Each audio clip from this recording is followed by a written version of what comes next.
Well, hello everyone, and thank you so much for your patience in joining me this evening for the final two-chapter read of Fostered.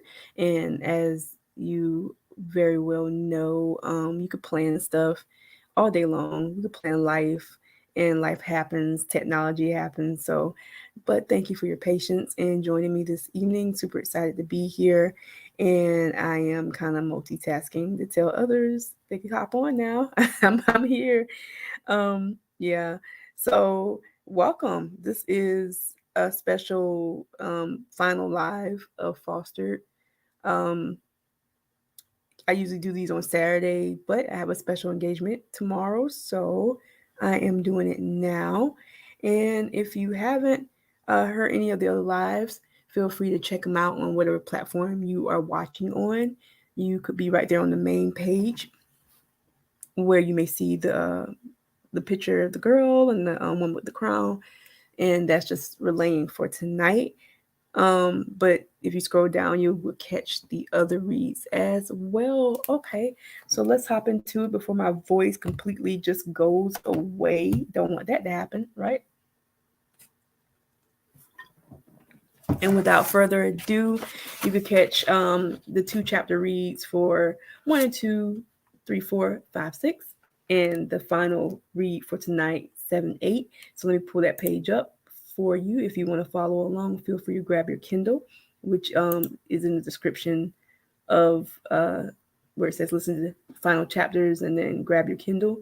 That link right there, and you could grab that off of Amazon.com and follow along. And let's see. Let's just jump into it. All right. So I'm super excited to join you once again on this special night. Usually do this on Saturday, but have a special engagement. We've covered so far the introduction, Daddy's Little Girl, introduction to foster care. I could have died, meeting number one, hands-on kind of person, standing alone. And tonight we are covering the last two chapters of Foster. I'm so thankful to have been able to present this content to you. And once again, you can watch the replay also on any of the platforms you're watching it on here on Foster My Stories Plus.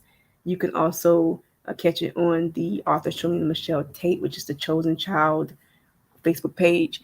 Or if you're on YouTube, you could catch it at the Foster My Stories Plus, or should I say author, YouTube channel. So yeah, super excited. So let's jump in, right? Without further ado, let me just jump on in.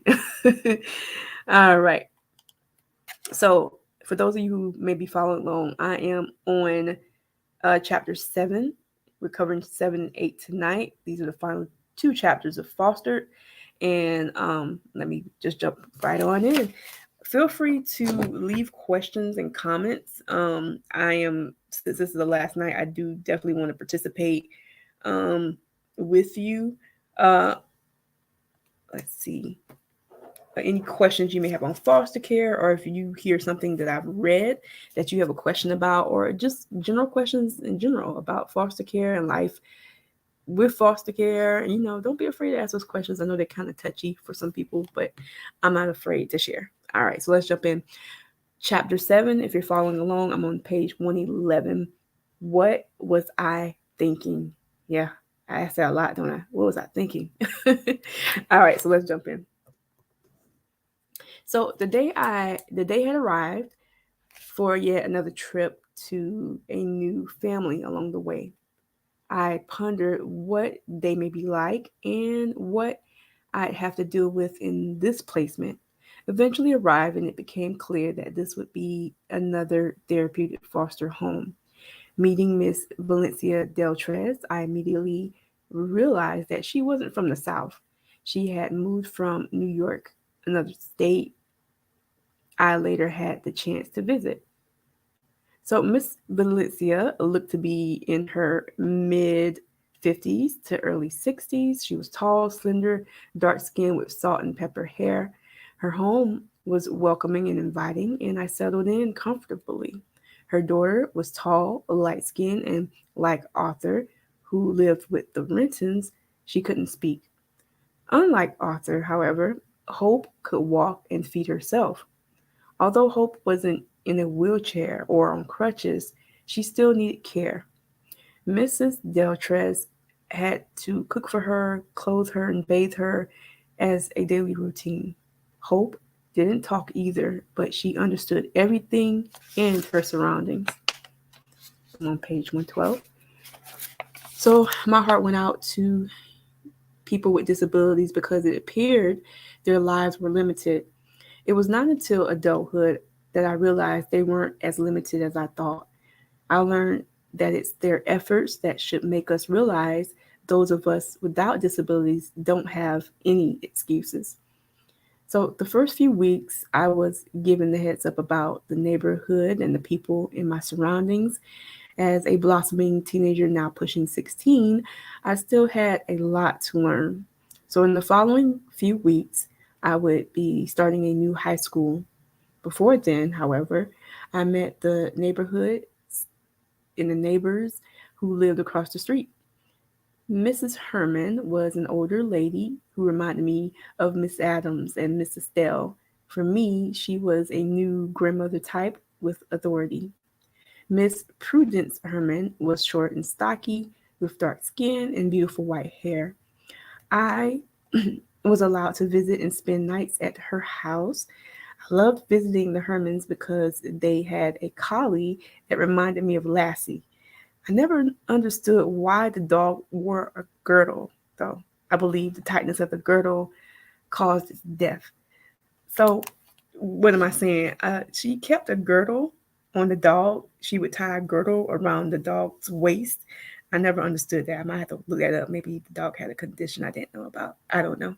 All right. So, a few weeks after my arrival, Miss Herman became a foster mother to a girl named Sierra. That's when I found out she was a licensed foster parent also. So, becoming acquainted with Sierra, it was clear she wasn't a good influence. Sierra was maybe 2 years younger than me. She was light skinned, well developed, and short.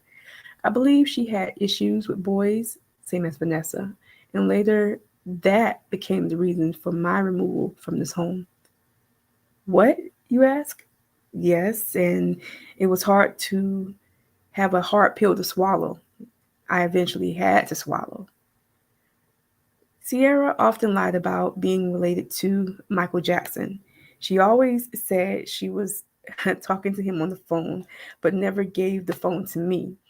It's at that time I followed her up on this all the time, not really realizing that if this was true, then it wouldn't be a secret and that this was just her mentality. So basically, she would always lie about speaking to Michael Jackson on the phone. And I don't know. At the time, I was a huge fan. So I kind of followed her up on that. Like I said, from the other readings, I was very naive. But in this instant, I don't know. Let's continue. I'm at the top of page 113. So later I realized she had an active imagination. When she said he was coming to visit in the space bubble, not only did Sierra make up things, but she quickly gained a bad reputation around the neighborhood for other things she did. So, like I said before, and on all the other readings, I will recall on graphic scenarios and situations. But I would, not going to get into deep, but I will hint at stuff. So just to give that fair warning. All right.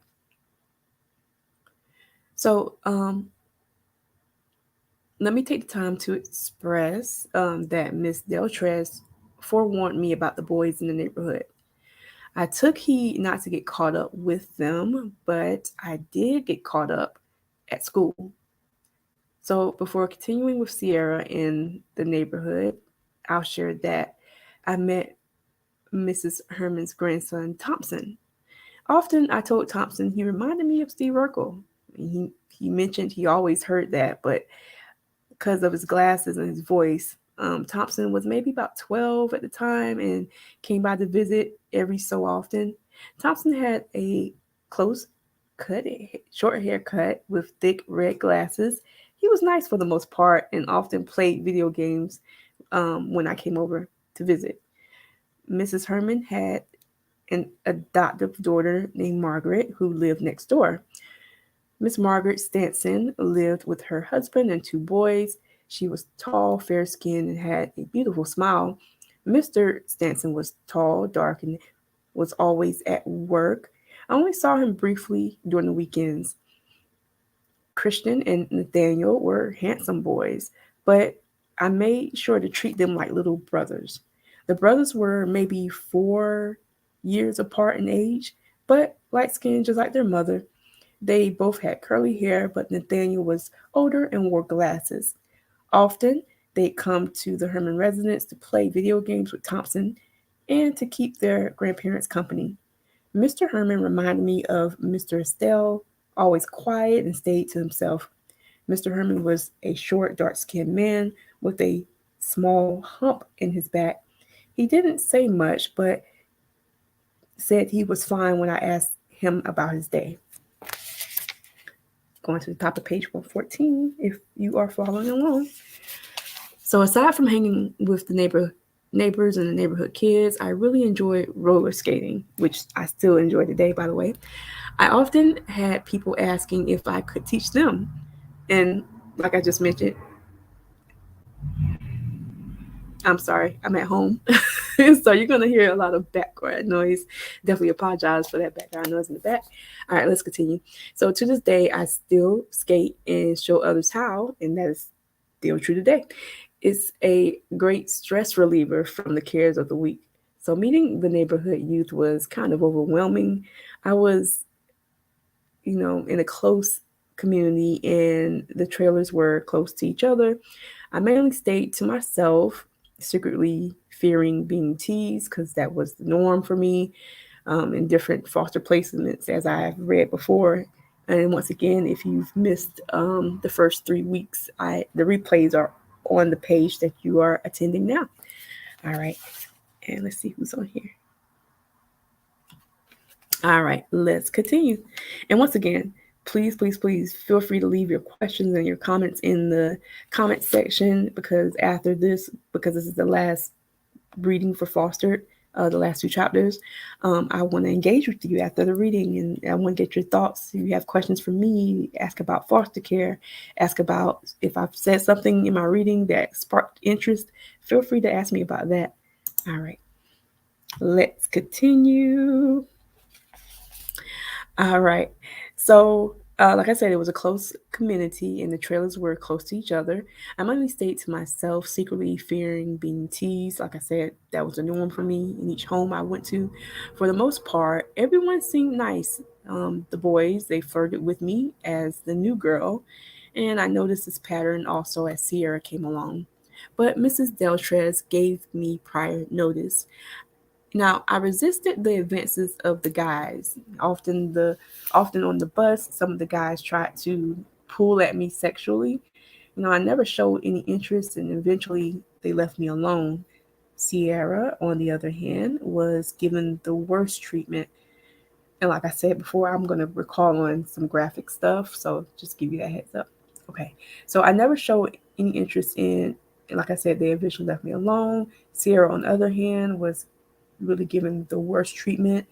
I should have taken notes because later I fell for the trap as well. But before my fall, I proved to be focused and engaged in school. So unfortunately, Sierra got caught up and her reputation started to spread. In the later conversation, she told me about her sexual encounters. She also disclosed about certain things pertaining to those encounters, and if you're following in the book, you're reading what I'm trying not to say. And she, like I said, hearing this, I didn't know what to say or do. I didn't experience this yet because she got caught up, and the boys really tarnished her name. I felt bad for Sierra, but there was nothing I could do to help her. Staying focused at school, I enjoyed the creativity. I expressed an interest in taking art classes, and the art classes furthered my appreciation for theater and nature. So, writing this, when I wrote it, I believe this class aided me in seeing the good in other people.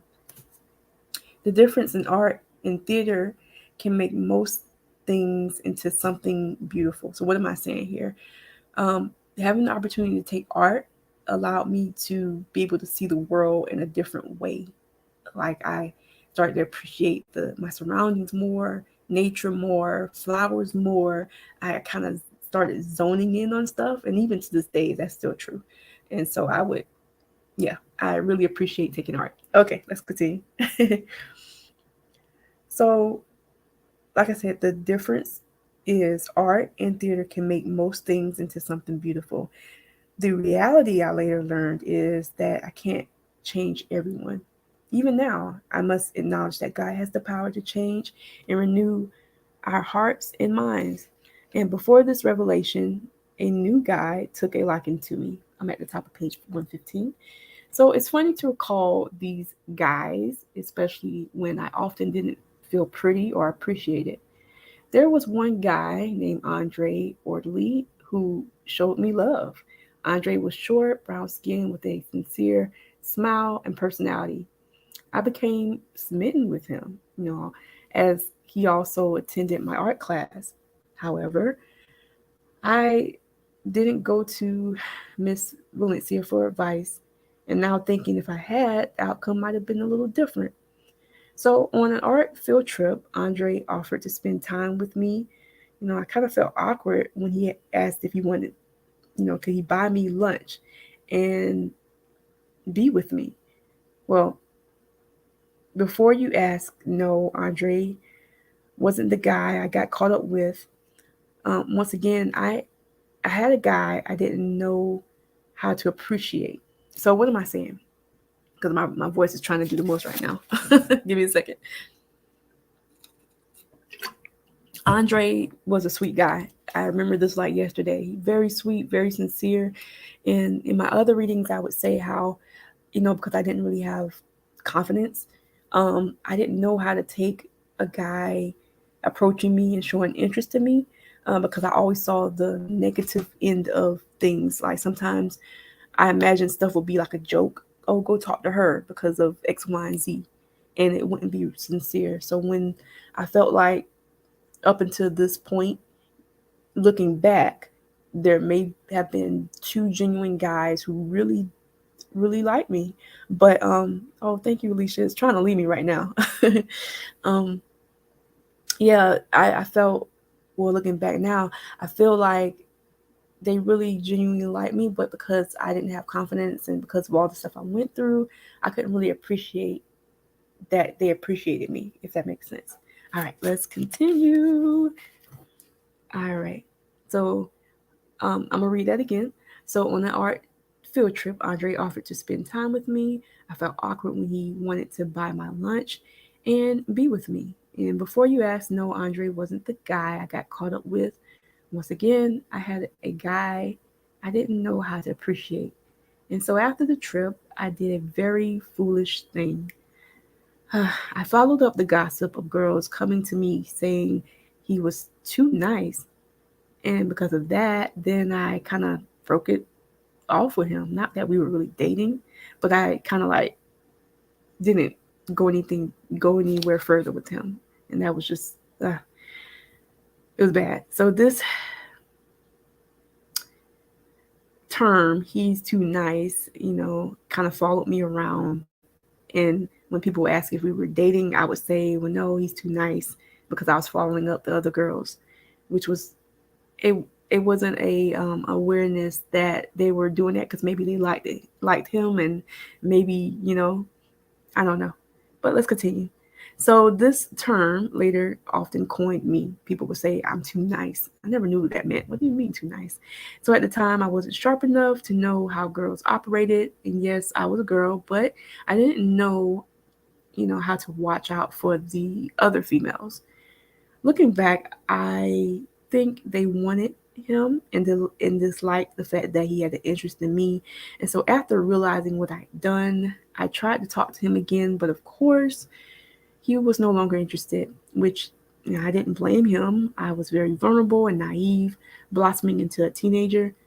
To this day, I've often kicked myself at the possibilities. Despite this, I'm learning that God always knows what's best. I may have hurt Andre because I didn't know how to appreciate him. Unfortunately, losing him allowed me to let my guard down. I mostly stayed to myself until I saw twins. There was these twins I hung out with. I mainly stayed to myself until I saw these two twins and started hanging out with them, um, Ivana and Contrella, outside, often after lunch. I carried my art pad outside for inspiration. I had started hanging around twins, and soon their cousin came around flirting with me. Larson was light skinned with a low cut, excited eyes and a sneaky grin. So let me say that again. Larson was light skinned with a low haircut, excited eyes, and a sneaky grin. He was bold because he flirted with me. I'm turning to page 116 in front of the twins. At the time, the twins were the voice of reason I ignored. And of course, yeah, I recall them mentioning to me not to get involved with Larson. These are his twin cousins, but I was not listening. I was kind of taken aback with Larson. Don't ask me why. Okay. He was a distraction in a bad way. And I don't know. Let's continue. So, yet I looked at him as a puppy needing attention. I felt that unquestioning compassion I shouldn't have had. And it was like the baby lion I said I needed to watch for earlier. Before this, however, I did find inspiration in art class and on the step team. So let me repeat that. I basically kind of embraced Larson, even though I got warned about him. It's just like I said earlier in another reading. You see the cute baby lion, and you shouldn't go pet the lion, but you pet the lion anyway because the lion is so cute. That. And then while I was there in that home, in that school, I basically got involved with, aside from art class, uh, the step team, which was pretty cool. All right, so my artwork was displayed at the fair while I rooted as an alternate on the step team. So as an alternative, I wasn't aware I was just there for support. At the time, I didn't know I wasn't really on the team. Now, of course, I was younger, so looking back, I can appreciate being an alternate at the time. I kind of felt it was like a sit you on the sideline type thing. So I kind of understand like when there's football players and they're sitting on the sideline and they're waiting for their turn to get in, and they kind of feel like they're not really attributing anything. I guess you could kind of compare that to that. All right, let's continue. Um, so I'm just finding my place. Thank you for your patience. Yeah. So, like I said, as an alternative, I wasn't aware. I was just there for the support. And at the time, I didn't know I wasn't really on the team. This reminded me of trying out for, oh, yeah, here we go. This reminded me of trying out for cheerleading with the Rentons. So, I didn't go into that in my last reading. So, at the time, I felt a little, at the time, I felt a doctor's appointment ruined my chances because it's like you had to be at that practice or that cheer or whatnot. You had to be there to even have a chance. But at the time, I really didn't have a chance. I'm just being honest. And don't ask me where this confidence came from. Whereas, okay, let's continue. I could go on. All right. So at the time, I felt a doctor's appointment ruined my chances, and I didn't yet grasp that I probably wasn't going to get picked anyway. The other girls trying out were popular and likable. And looking back, I realized I needed a certain look and ability to get on. However, I did find other enjoyment attending the school. So, not to sound corny, but okay, I'm going to say it. The cafeteria food was so good.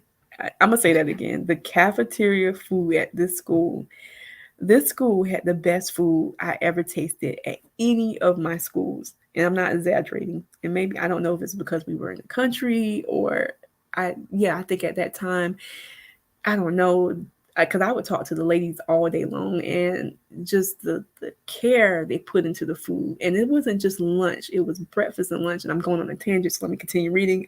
My mouth was watering. And this was years ago. Okay, let me continue. So, so I like I said, I believe it was because the lunch ladies had more freedom. There we go. Yeah, freedom over the menu. I think they did because that food was so good. Okay. Every day I was eating a home cooked meal. The cafeteria stayed packed as everyone cleaned their plates from breakfast and lunch. And let me say that that's rare. And I know nowadays, and I know there's a push for healthier lunches and whatnot. And so a couple years back, I like when I was a lunch buddy. I used to be a lunch buddy where I would go and sit with some kids at school. Um, oh yes, good food. Yes, good food does take you there, Miss Alicia. Yes, it does. I the kids, I felt bad because I would go there, I would sit there with some kids that I was assigned to and eat lunch with them, and I would look and there's trays piled up of food still, like they had to come and clean the trays, the lunch ladies, and they were throwing away food after food. And I know the push is healthier, but there has to be a way to make the food healthier but tasty. And I think you understand what I'm saying. Like, okay, I wish those lunch ladies was like everywhere. When I say, okay, I'm going on a little rant. Eh, when I say good food, I'm talking smoked sausage, rice with pinto beans. The breakfast was on some other stuff I can't explain. And this is like 20 plus years ago. And I'm just, okay, let me continue. I just want to go down memory lane. I thank you for your patience. And yes, like you just said, Alicia, good food does take you there. All right. So, like I said, everyone cleaned their plates, breakfast, and lunch. That was never an issue. So, back at home, the issue with Sierra continued escalating. And one afternoon, okay, this is bad, but this is what happened. Okay.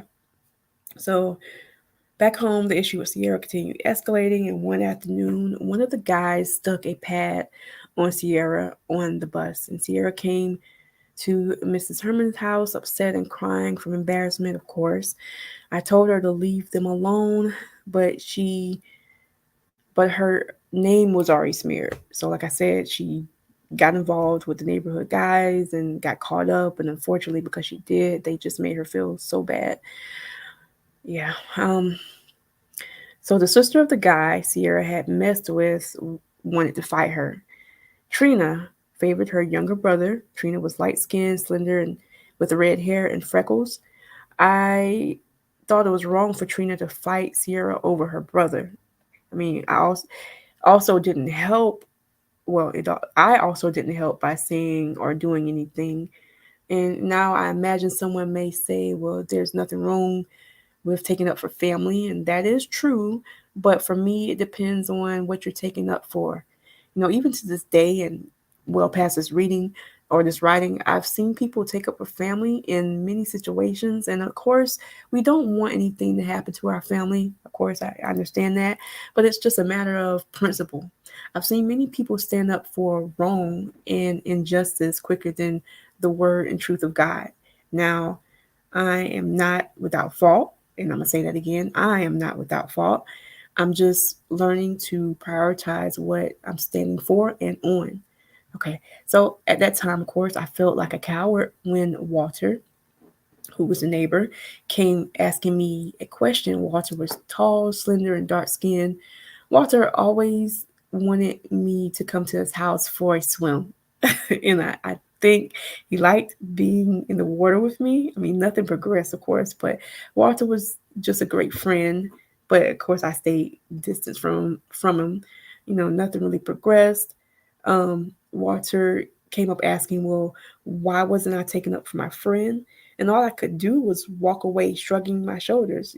Truthfully, I was scared that I'd get beat up for trying to help her. Well, the girls fought and Sierra's reputation, plus the fight added to her removal from the home. And it wasn't really a fair fight because Trina held Sierra's head while hitting on her. Imagine a little guy trying to take a swing at someone. Like that picture. That's how it was. And for me, getting caught up with Larson was the icing on the cake. So it's like I didn't really learn from that situation. The difference with my situation and Sierra's situation is I felt like she kind of messed with more than just more of the guys around the neighborhood, whereas I just got caught up with one. It was still bad, regardless of if it's one or two or three. It was still bad. So let me continue. Um, like I said, for me, getting caught up with Larson was the icing on the cake. Now, you think that I take what Miss Valencia told me about the neighborhood guys, and apply it to the school guys. You would think, right? Well, this, however, wasn't the case, and I had to discover it on my own. And like I said before, I'm going to say this again. I said this in my last reading that, you know, you, yeah, I'm going to say it. You can take sex education at school, but what's not taught is how to deal with the temptation when you're faced with it head on.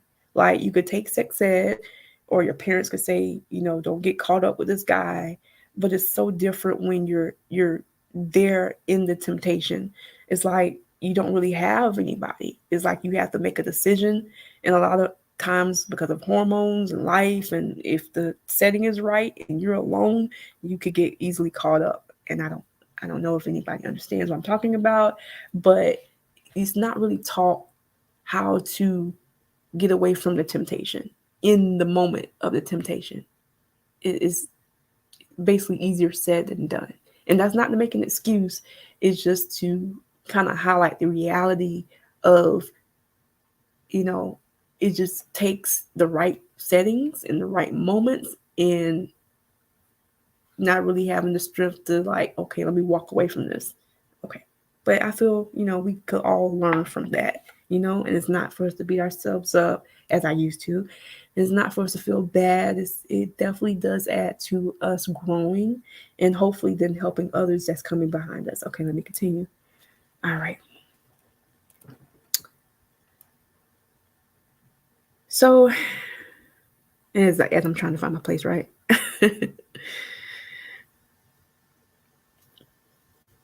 Yeah. So this wasn't the case, and like I said, I had to discover it on my own. And in the beginning, I ignored Larson. In the beginning, yeah, in the beginning, I ignored Larson when he flirted with me, just about every day. However, one day, I decided to start paying him attention. I took him up on the offer to date, which, it wasn't really dating. It wasn't like a real date. I don't know. Okay. I took him up on the offer to date, and I wasn't aware, because I wasn't thinking that, because I wasn't used to that at all. This is about my first everything. Okay. I wasn't aware it was so close to Valentine's when I talked to him.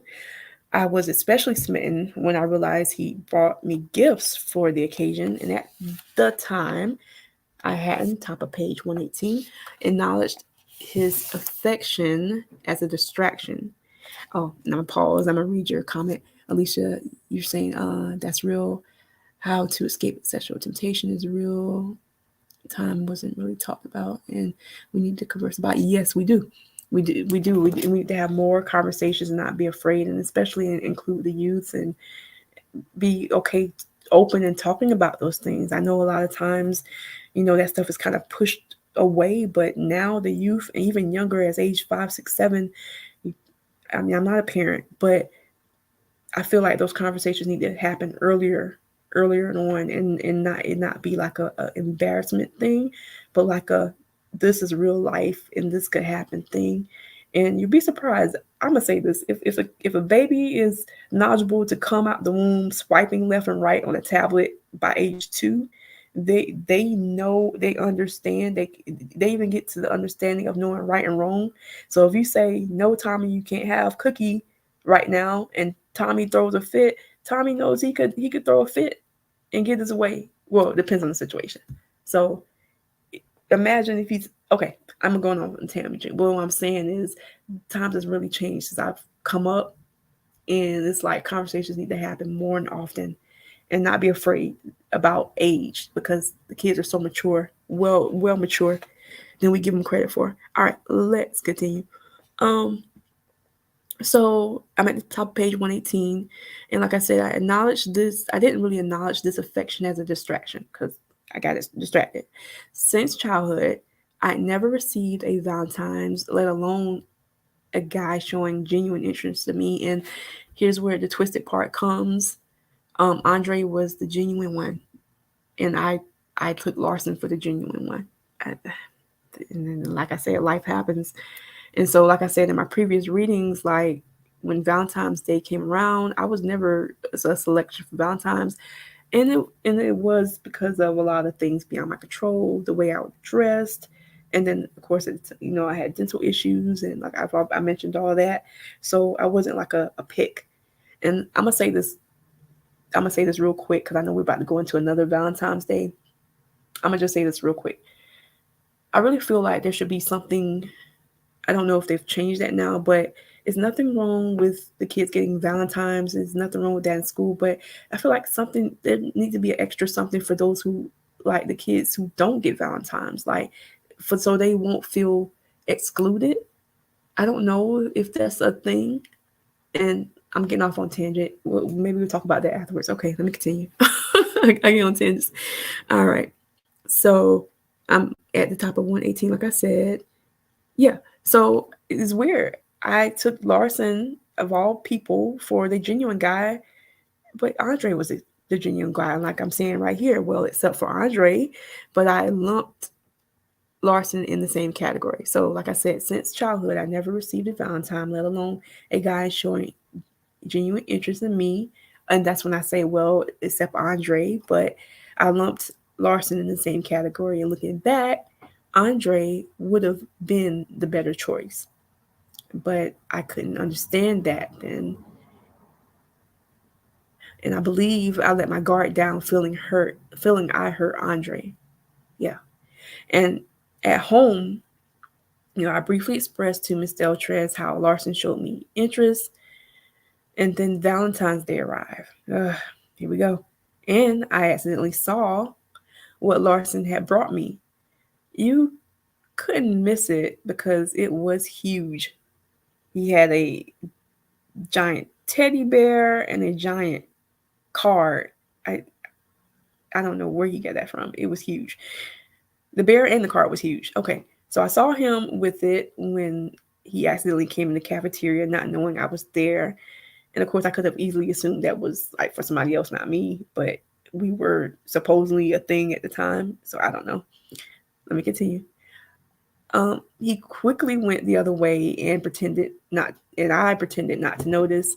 And everyone with gifts had so at this school, everyone with gifts had them stored in a large room until the end of the day. And then over the announcements came on the intercom telling everyone with gifts they could leave early, which that was nice. But then that's another thing I'm saying, like those who don't get anything, and normally it's me. I'm in the category of the people who don't get anything. So this is my first time ever getting anything, and it just distracted me to like you would not understand. Okay, let's continue. So yeah, everyone with gifts had them stored in a large room until the end of the day. The announcements came up over the intercom telling everyone with gifts could leave early.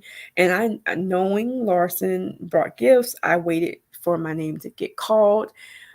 But when it didn't, I mean, I was embarrassed because I ran my mouth prior about it. Well, when the time kept progressing, I kept reassuring the questions that I had gifts. The bell finally rung to leave for the day, and I was so embarrassed. I was picked on by a few kids for leaving empty-handed, and although I was excited about the gifts, I felt it shouldn't have been announced. My name not getting called reminded me of all the times I never received gifts. Yeah. Okay, here we go. I'm going to kind of clean it up, but graphic accounts. So I was sad and upset. My name wasn't called. 15 minutes after arriving home, Mrs. Valencia said I had a call from Larson. He said that my gifts got pushed to the back of the gift room, and still not understanding how those gifts were overlooked. They were huge. Okay. I quickly forgave his explanation, and approved Miss Valencia approved for Larson to bring the gifts and left to visit Miss Herman across the street. So I'm gonna pause right there.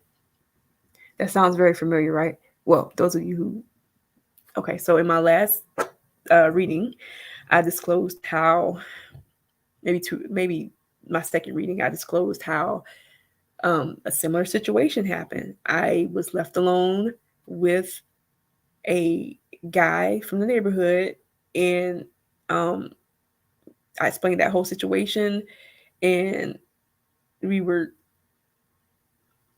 thank goodness, Felicity walked in when she did. Um, yeah, that's all I can say. That wasn't the case here. There was no rescue in this situation, and so let's continue. Okay, yeah, here we go. So Miss Valencia, allowed him to bring me the gifts, and then she left to go see Miss Herman across the street. Oh goodness, I don't have a good track record of being left alone with a guy, like I just kind of hinted at earlier. And it wasn't many guys. It was Larson, and then that incident back in chapter 3 I talked about. Okay. And that's why I would say, like, you can take sex education all day long, but nobody teaches you, like, when you're in the temptation, how to deal with it. And it's so easier to say, oh, just run or walk away. It's not always easy. It's not always easy. All right, let's continue. At the top of page 119, I didn't have a good track record of being left alone with a guy, and this time was no exception. The alone time with Larson took me back to being, here we go, along with Malik. Like the situation with Malik, Larson got comfortable with me on the couch. That has to be the classic. It has to be a God thing. Let me put my arm across your shoulder on the couch. That's okay. I now know. I now know. Okay. Like the situation with Malik, Larson got comfy with me on the couch after his kisses. After his kisses, he successfully got my pants down. Okay, let's continue. Even worse, he'd gotten further than the other guy from my past. So, guys from my past. Yeah, I mentioned quite a few situations. Okay. But never, like I said, he was the only one that's gotten further. Okay. All right, here we go. Successfully put my pants down. I tensed up with every attempted penetration. I was still a virgin.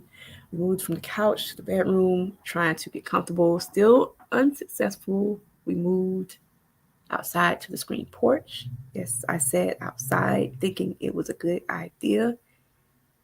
I thought it was because it was dark and I could get more comfortable. And apparently, unsuccessfully, and still in pain, we decided to give up. Thank goodness.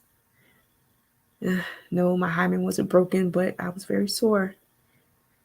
And a day or so later, Miss Deltrez questioned me about Larson. Embarrassed, I decided to lie. And of course, she soon revealed that a neighbor saw me. Plus, she had found Larson's used condom on the porch.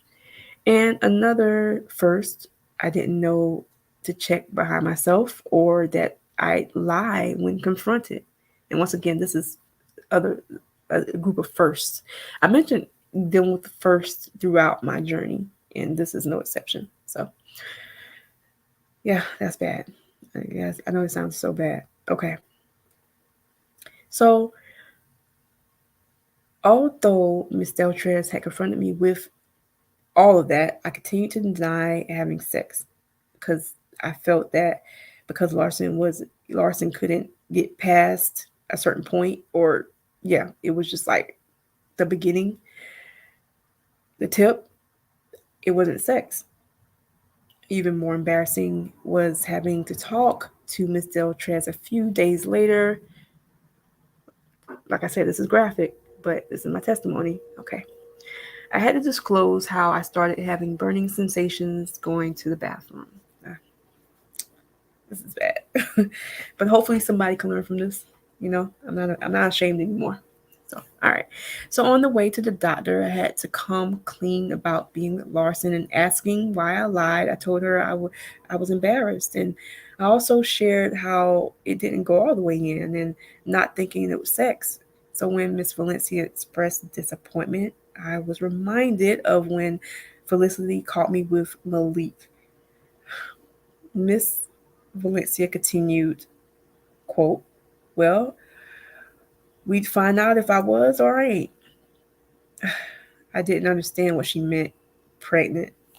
I felt top of page 120 so bad because, I had let her down, gotten caught up and not listened to the twins. At the hospital, a nurse questioned why I was uneasy during my pap smear. She continued, quote, this is what she said. "Well, you let a big old dick up inside you." Still embarrassed, I told her that it didn't go in. And then at the time of this writing, I now realize how inappropriate it was for her to say it that way to me. I kept trying to defend the fact that it didn't go all the way in. And the nurse kept coming back at me with, well, it was still sex. And once again, like I said a couple times earlier, sex education hadn't prepared me for the temptation. Evidently, Larson's condom broke several times, and at the time, I didn't know that was a sign not to continue. And eventually, I should have given up because of the painful attempts. And I have never been a person to tolerate too much of pain. And I believe being in the heat of the emotions clouded my good judgment, any good judgment that I had. And the doctor finally came into the room to give me the antibiotics because I had contracted chlamydia. Thank God it was just chlamydia, right? Because chlamydia is an infectious spread through sexual contact. This infection infects the urethra in men. In women, it infects the urethra and the cervix and can spread to the reproductive organs. So after the antibiotics cleared up the infection, I was equally frustrated with myself as with Larson, because back at school, I told the twins, it's probably I wasn't embarrassed to tell them, but of course, so I told the twins that Larson should get checked out, and not realizing I should not have shared that information, the twins started keeping their distance from me. I don't know if what happened had gotten around the neighborhood. I imagine it did after my departure. And weeks later, I ran into Larson during this time, during that time, at the skating rink of all places, of course. And then I confronted him about the situation, and out of concern, which, yeah, I don't know, I was still concerned about him. Out of concern, I told him he needed to get checked out, and of course, he probably had found out by then or already knew. And, I hope that was the last time, I hope he got situated because that was the last time I saw him. I'm at the top of page 121. So my stay with Miss Deltrez, of course, finally came to an end. Miss Valencia pulled me to talk to me after getting cleared up from the treatments. She expressed how she'd be leaving to go to another. She expressed how I'd be leaving to go to another foster home, and then crying to stay with apologies. She said there was nothing she could do. I believe she contacted DSS after the incident, and they informed her of my impending removal as a result.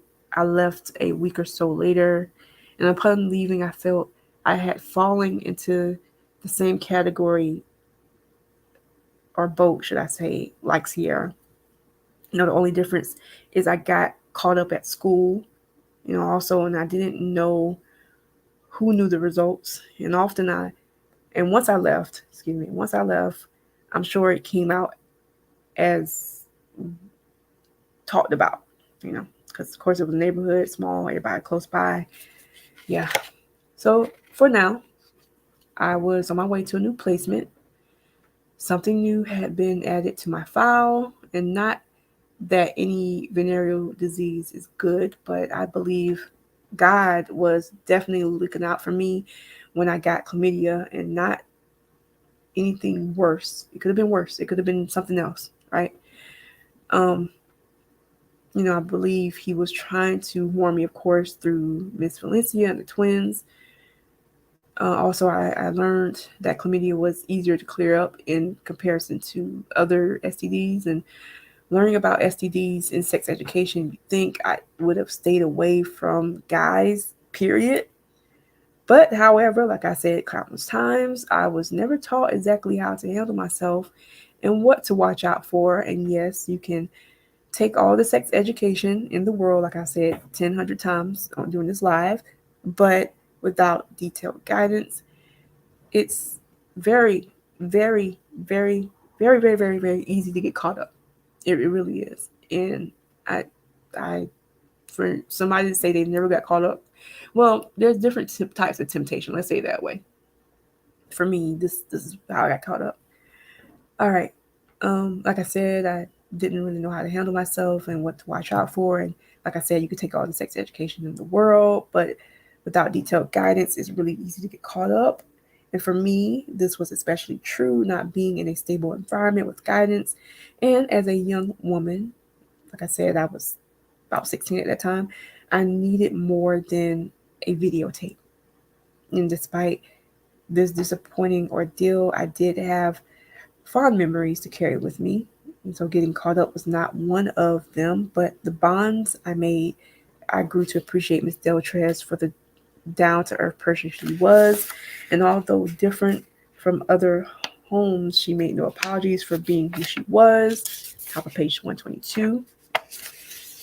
I was happy to stay, or I was happy to say, we reconnected a few years back, and of course, also a few years back recently, I received an invitation to Hope's 50th birthday celebration. It was good to see a much older Hope in a beautiful red dress. Equally, it was good to reconnect with Deltrez in her sparkling black dress. And people came from all around to attend, and the food was amazing. I, I was in awe seeing Miss Valencia with a full head of white hair. I was also happy to see Miss Stanson and her daughter now, which was now much older. And when I returned home, I found out that I could have stayed in one of the vacant rooms in the reserved hotel, because her birthday was at a hotel, and it was so nice, y'all. It was so nice. Okay, let me continue. While reconnecting, I started wondering if my past would be how I would be remembered. I thought also, so the thought also made me nervous, as I felt I didn't connect with anyone there, and I still appreciated reconnecting and informed Miss Deltrez that I improved after I left her home. There were several people I had befriended in the neighborhood. Ginger lived directly next door. Ginger reminded me a lot of the singer Brandy. I often told her this and how I thought she should model. The Stanson kids and Thompson were always fun to visit. Walter was the friend I often go swimming with, and he'd hold me up in the water. I stayed on guard because I didn't want to make really any wrong impression, as I knew his parents were always peeking out on us. And Walter was the only guy I knew truly respected me, at least in the neighborhood. And of course, the other guys at first. Let's say it that way, at first. Maybe in a way they still respected me. I'm gonna say this. Yeah, let me say this piece and I'm gonna say it. We'll say what I'm gonna say. All right. So Walter was the friend I often go swimming with. And then, like I said, he was holding me up in the water. His parents was always watching, peeking out, and I really didn't know that Walter respected me. I really just knew that. Um, I knew nothing would progress with Walter because I saw him as a brother, like a brother. And so there was a point where I was respected, I feel like, because I never I never got caught up in the advances of the neighborhood boys. It's not the same at school, but one I did favor one of the guys, before Sierra got caught up with him, and he honestly told me that he didn't want to hurt me. I was so naive because he definitely could have taken advantage of me. He really could have. He really could have, because I was just that naive, and he honestly told me he didn't want to hurt me, and so it never progressed. I don't know. I don't know if that was the same feeling after finding out how I left, of course, but that was years ago. Let's continue. So, I never knew if Andre truly liked me, and Andre is the guy from the school, the first guy. And I had to find out about Larson's agendas the hard way. Despite this, I do want to encourage anyone who has faced similar situations, daily, and even now, I'm still learning not to really express what I never do. A lot of times we say, oh, I'd never do this, I'd never do that. I had to learn, even after this incident, well into my adulthood, not to say what you never do. Yeah, let me just say that again. I learned the hard way, never to say, oh, I never do, because you could easily get caught up. And I'm also learning not to beat myself up for my past, and that has been years of healing. I like to tell you not to as well. Yeah, that's what I want to express. Don't beat yourself up from your past. Like, if you've gotten caught up like I have, and maybe your situation is a little maybe different from what I experienced, but don't beat yourself up, because it's so easy to do that. It's so easy to say what we should have, could have, would have did, and what, cards, if you want to call it, life has handed us. But now I'm learning, and this is a daily effort for myself as well, that we have to, despite our setbacks and what we've gone through, we do have to find the good in the lessons, in the growth, in the situations, because then how can we help others if we never show that we've been through anything? Like, in other words, now, as y'all know, my heart is with the youth, foster, adoption, orphan, underserved.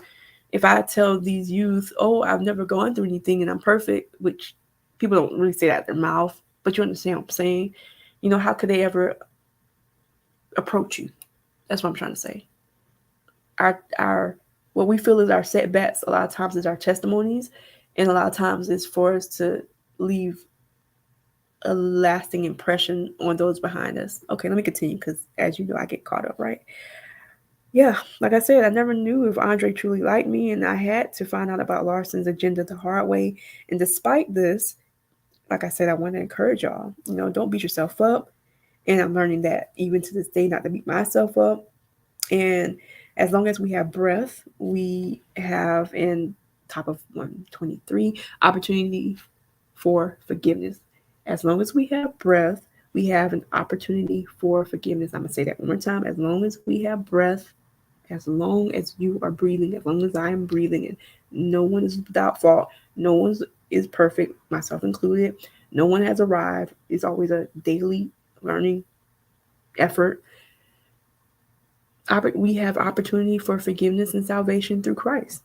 And of course, like I said, that's a daily revelation.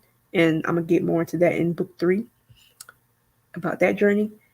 But we like to plan our lives and believe we will never get in any binds, and I'm still learning that God can still turn all of our junk into glory and salvation. So I'm going to say that again. We like to plan our lives, and we like to, from day one, I'm gonna do this, and this, and I'm gonna be this way, and things are gonna go this way. But then life truly does happen, and I can attest so many testimonies of life happening. But even despite life happening, and I can say this for myself, like, God is really, God's amazing. I mean, I once again, I'm just going to attest for myself. God is so amazing. Like, he's been there every step of the way, even when I didn't really understand, and he really had my best interests, even when I put myself in situations that I haven't even talked about yet. And it's going to come in book 2, because I can't wait to read that to you as well. And book 3, okay, there's some lessons there, a lot of lessons, but that's part of life. In other words, I'm saying a lot of that is necessary for our growth and our development, and that God can still turn all our junk into glory and salvation. And 1 John 1:9, if we confess our sins, he, God, is faithful and just to forgive us of our sins and to cleanse us from all unrighteousness. And what I mean by that is, every day is daily effort to just be the best we can. We won't get it right, we won't be perfect, but that's why we need him. And once we individually come to that revelation, because it's not forced, like I said before, he helps us with all the stuff we never have the strength to do. Yeah. Yeah. So the lesson I'm also learning is that we answer to God, not man. And daily, we must acknowledge that our goal is to please God, not man and ourselves. And this is a constant lesson for me. And don't let anyone keep you in a box due to your past. I I dealt with that for years. God can forgive, save, and clean us from our past, the present, and anything in our future. And God does love us, and there is nothing impossible with His love. All right, and so that is chapter 7. What was I thinking? And we're going to hop into chapter 8, which is my last chapter of this book. And yeah, okay. All right, here we go. The Unexpected Milestone. All right.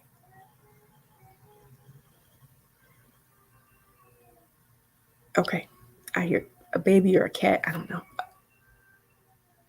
A cat. All right, let's continue. The Unexpected Milestone. So moving. Oh my gosh. Thank y'all for your patience. I have everything happening right now. Okay, so the Unexpected Milestone. I'm in chapter 8. If you're following along, I'm on page 124. Okay, so moving. Give me a moment. I can't. I can't. Give me one moment. I'm gonna take care of this right now.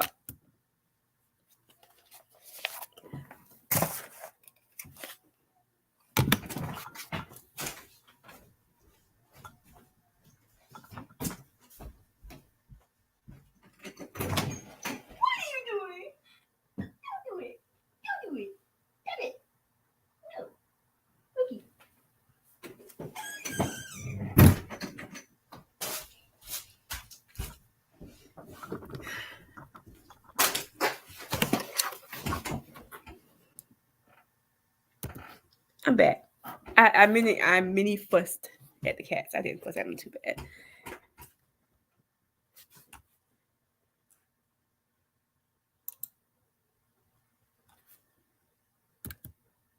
Okay, I'm back. I didn't fuss at them too bad. I just a miniature, like mama fuss at them. Okay, let's continue. um, I have okay. On a serious note, I have kind of become the cat lady in a sense. I do be feeding them and stuff, so they were just out there fussing at each other, or I don't know. Okay, the Unexpected Milestone, chapter 8, and like I said, page 124 if you're following along. Okay, so moving into a new foster home, I didn't know what to expect or how I would be perceived. I entered my new world with a caseworker. Patrice Walker was the worker that helped me close out of the system. So Patrice Walker, yeah. So she looked to be in her mid-30s. She was short, dark-skinned with a head full of black curls. And I soon met Mr. Harris Campbell, a short, dark-skinned man with gold-framed glasses and gray hair. At the time, he worked at a local car dealership. Mr. Um, yeah, okay. Mrs. Maple Campbell was light skinned with a grandmotherly manner about her. She wore silver framed eyeglasses and had a head full of beautiful white curls. Her easy flowing voice and gentle demeanor enhanced the conversation that day. The Campbells welcomed me in their home. Mrs. Campbell continued in the conversation with Miss Walker, And unfortunately, I had to sit there embarrassed as the STD incident came up in the talk, and I commented, quote, I know you probably think I'm a bad person. And then Miss Maple said, quote, whatever I did in the past, and it, man, I'm trying to get emotional. Okay. So whatever I did in the past, um, I could have a new start there. Okay. Then she told me to walk around the house to see if it would be a place I wanted to live. And walking back to the front with Miss Walker, I expressed the joy that I wanted to stay with the Campbells. I so welcoming. Man, this is my last placement, by the way. So how appropriate. This is chapter 8, and this was my last foster home. Memories. Okay. Getting acquainted with the PlayStation in one room, I eventually met Mrs. Crystal Applegate and her 2 sons. She was the Campbell's youngest daughter and very much resembled the younger pictures of Mrs. Campbell I had noticed in the living room. Crystal had a head full of beautiful black curls with smooth brown skin and an inviting smile. Brandon and Sydney were about 5 and 7 years old at the time and favored their parents. And at the time, I had just turned, well, pushing 17, let's say that. A few months prior, I asked permission to play the PlayStation. However, the boys came in chanting, "Get out of our room!" I remember that was yesterday. Okay, so once they understood, I guess, who I was, they stopped and asked me to join them.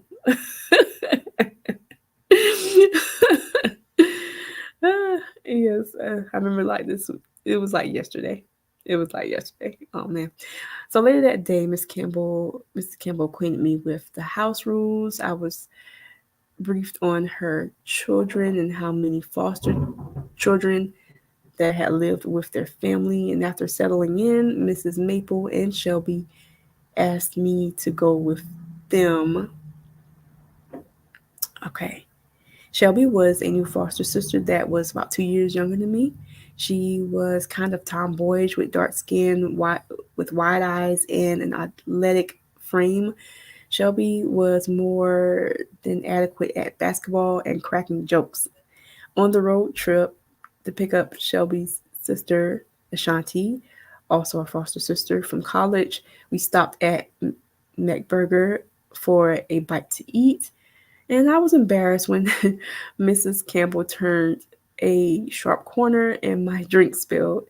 Shelby and Mrs. Campbell laughed while I kept apologizing. And afterwards, they weren't, top of page 126, upset. Yeah, I was surprised they weren't upset. And so I took a napkin and wiped up the spill. I was surprised not to be chastised and assured that it would be okay. So meeting Ashanti at college inspired me. I quickly learned that family was important and we were all family. I also learned that the Campbell's home was open to many people over the years, not just foster children, but getting acquainted was just the beginning as I met many more brothers and sisters. Talking to Miss Maple was very easy as she only encouraged my best. Aside from playing video games, I grew attached to the Campbells and the siblings. Now when I first came, I had this issue in my thoughts. I had moments when I thought the males in the house were staring at me. I felt this way back at the Renton home too, and I believe it emerged after leaving the Hilton situation. And I couldn't explain it. So it was, I had these moments where, yeah, it only happened at the Renton home. It kind of, I think, it escalated because of that whole Hilton situation. Once again, the Hilton situation is disclosed in week 3. Watch the replay. Okay.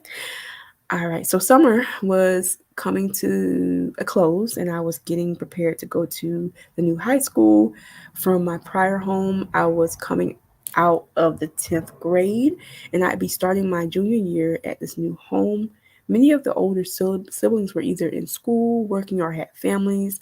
The younger siblings, like me, attended school. Shelby attended the local middle school directly behind the house.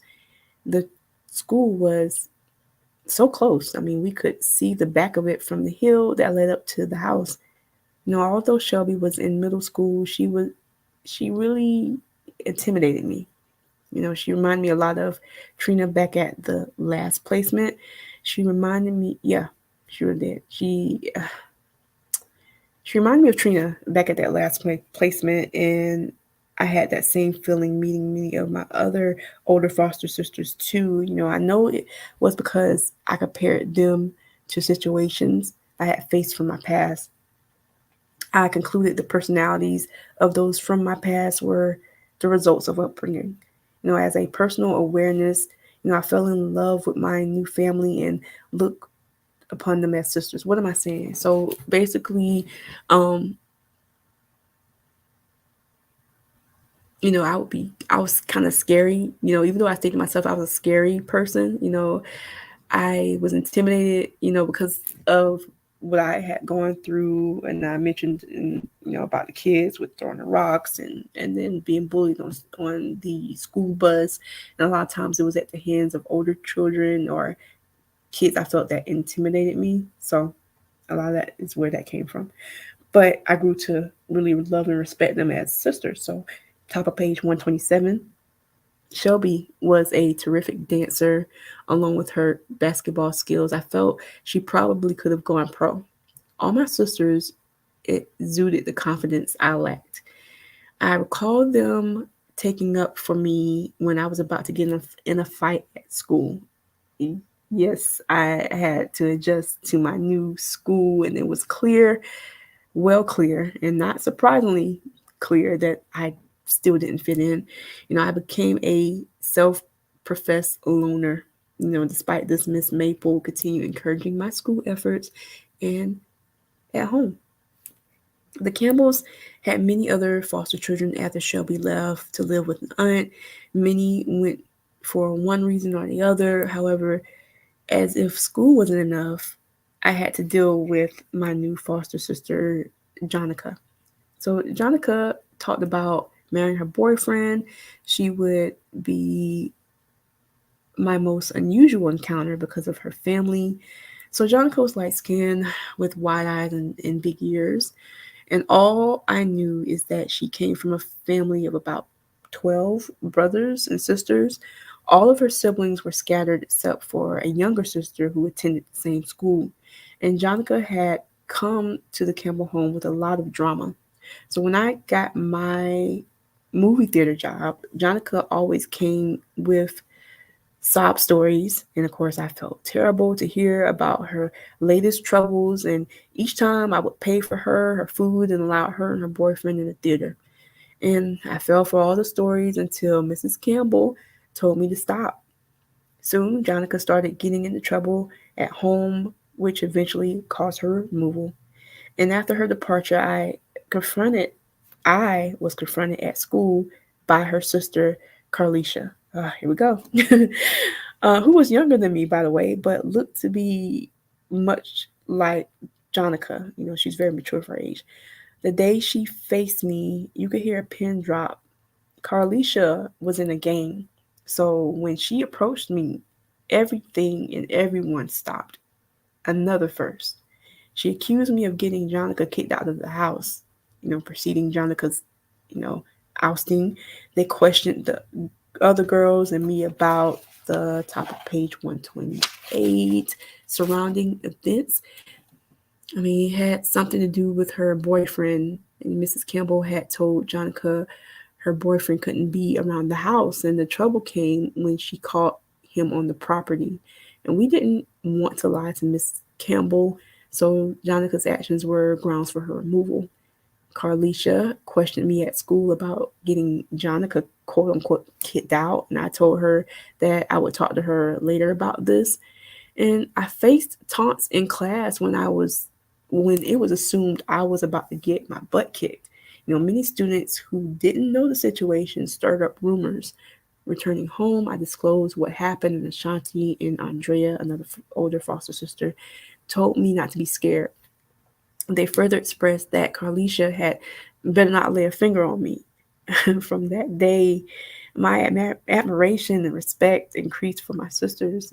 And after my official talk with Carlicia, she left me alone. And as we talked, she agreed that Jonica's behavior wasn't right. And she shared how Jonica told her that I was the one who got her kicked out.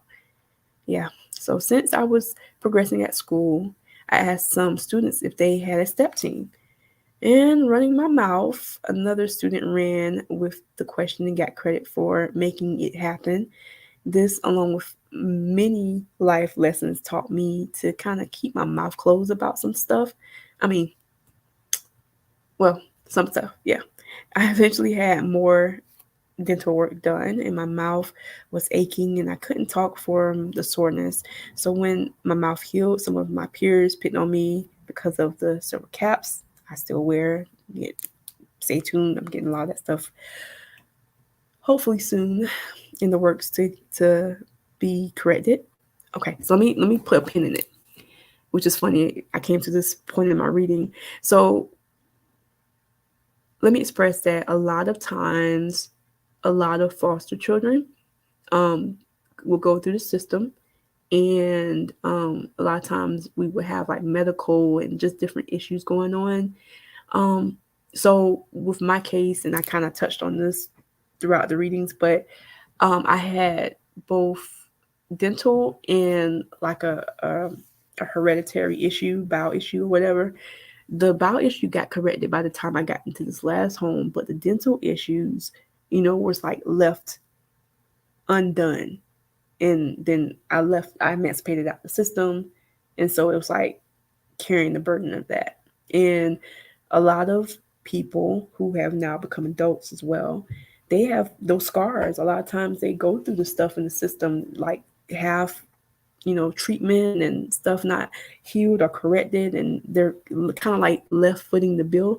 So part of my efforts, I'm gonna just say this and I'm continuing, part of my efforts that I'm developing is to provide some kind of foundation or funding that's going to allow those people, whether they're the youth or those who's emancipated out, to be able to address, correct, and heal and progress from a lot of those traumas, because that's a form of trauma, and I should know, but I thank God he's helping me every day. Okay, let's continue. I kind of went on a tangent. All right, some more stuff I want to help correct. Okay. All right, so let's continue. Like I said, so I'm learning to keep my mouth closed and eventually have more dental work. And then, of course, the peers picked on me because of the silver caps. And like I said in my little spiel, mind you, I don't wear them now by choice, of course. It's really expensive to get them corrected. So that's why I was alluding to that a lot of times myself and others have gone through the system, foster, adoption, orphan, underserved systems, and we've had surgeries and just stuff done to us, and a lot of stuff not really fully done, and if done, not really correctly done or half done. Yeah, okay. I'm going on about that for hours, but I'm not going to do that. Okay. um, yeah. So the kids picked as they do, of course, right? And like I said, this stuff is expensive to get corrected. And with this reality, I was picked on daily by this guy named Alvin. And Alvin was tall, slender, with a brown complexion and developing goatee. And I knew from school that he was part of a gang. I just knew that. And one day I got so fed up with his taunts. Oh my gosh, this guy would just tease me in class, and of course I'm growing up I'm growing up, as a young girl, about 17, pushing 18. And oh, let's see. You're saying, will the foundation help with health and dental care expenses for kids or adults who were in the system? What the vision, Alicia, is to be able to like help with both, whether they're a youth or whether they've come out of the system. And of course, that's part of, I'm kind of getting into some of my stuff, right? We'll talk. But yeah, the goal is yeah, it's to kind of like really help them, really help them, really help them. All right. Um, yeah, so this guy, without fail, he would pick at me, and it wasn't like I know it's easier to say, oh, ignore it or don't pay no mind to it, but it's kind of like what I was saying earlier about getting caught up in temptation. When you're in the temptation, it's like hard to like, you know, just walk away. Well, when you're being teased or bullied, like we call it now, when you're being bullied, it's not always easy to like to just walk away. Or in my case, I've always been a person, not now, but coming up and going through that, I was always the person to kind of shut down when confronted with adversity or confrontation. I would always shut down. And there's others who like the foster sister I was talking about earlier, who's like tomboyish, played basketball. She would be the fighter. She would be ready to fight you, but that wasn't me. I'll be the opposite and ready to shut down. And so this guy Alvin, when he would pick at me daily, just daily, it did something to me. Like it hurt more. Even though I was used to it by then, it just it was just more, I guess, because I was becoming older and older and older, and it was like all that childhood feelings and emotions kind of like just kind of came to surface. Okay, let me continue. And yes, people could say, "Oh, you need, yeah, you should do therapy," but I'm gonna just say this: therapy is not always the solution. It is not. It, okay, that's another tangent. Let me continue. Yeah, like I said, one day I got fed up with his taunts, and I walked out the class, another first. And as he daily referenced the Jaws music, once again, at the time I had silver caps. This is uncontrolled. I couldn't help it. I had silver caps at the time. DSS only covered silver. They didn't cover the white veneers, or they didn't cover that. It just okay. And so he would do that and referencing Jaws theme music, and I was the only person in class that music could reference. And instead of asking if I was all right, the teacher fussed as I left the room, and I sat at a desk that was already outside further down the hallway. And Alvin came, which surprised me. Alvin soon came to see if I was okay, and I was surprised, but then I broke down in front of him. I cried uncontrollably, repeating how I couldn't help it. And from that day forward, Alvin didn't pick on me anymore. Man, I I think his reaction was only by the grace of God. I mean, couldn't have gotten it I could have gotten it worse for having a breakdown like that at school. And I'm really now, I know how it feels to be teased for your outward appearance. You know, for me, it was childhood dental issues and clothes I couldn't afford to correct. And even now, I'm learning that God can turn our pain into his glory, and he uses our disappointments to grow and help us to help others. I know when we're going through these things, we don't understand that or can fathom that, and of course that's a come to revelation that we come to by choice when we come to it. I can't really explain it. Yeah. So graphic accounts. Like I said, I always give heads up. All right, so okay. Once again, the situation with Larson, Malik, stuff I recounted on, and I'm a growing young woman. Okay, so I'm gonna allude to some stuff. One day I was at the house and I was caught in, well, and later learned that was due to a seed that had been planted in a previous home, like a couple of homes back, not just a direct previous home. And this spirit would carry well into adulthood until God delivered me. And I can now say that, yes, God has delivered me. And so back with Mrs. Angus, it was always mentioned what the other foster children or I might do. It was always an assumption. An example comes from a love scene that came on TV. Mrs. Angus told Patrice, I probably thought what was on TV was happening to me. And I, I didn't know about the power of words. And of course, at that time, spiritual warfare during that time. And not too long after that comment, I wanted to explore those feelings. And upon my first release, I became hooked. It wasn't until a few years back at the time of this writing that spirit was broken. And over the years, and then now broken. Okay. So why am I sharing this? Well, because I know others have similar struggles, and many of our battles can't be cured within ourselves. Top of page 130. So, we can't go to therapy, take medication, or just wish upon a star, for spiritual warfare, as I will go deeper in book 3 and generational curses. It takes a supernatural intervention. It takes a growing relationship with God and a desire for Him to change us. And of course, reading this to you now publicly, right? You can say, well, I should have known right from wrong. And yes, that's true. But you can never know what God can use towards your calling. Of course, at age 12 years old, I didn't see that the enemy was in operation, and I wasn't aware that comment was a seed planted to destroy my innocence. And now realize that our childhood development and present state affects how we handle our future. So, well, back in the bedroom, Miss Campbell came in, closing the door. I was embarrassed, of course. And when Miss Campbell asked, what was going on, I imagine someone reading and listening may say that it was natural, because that's what life teaches you now. Well, that's natural.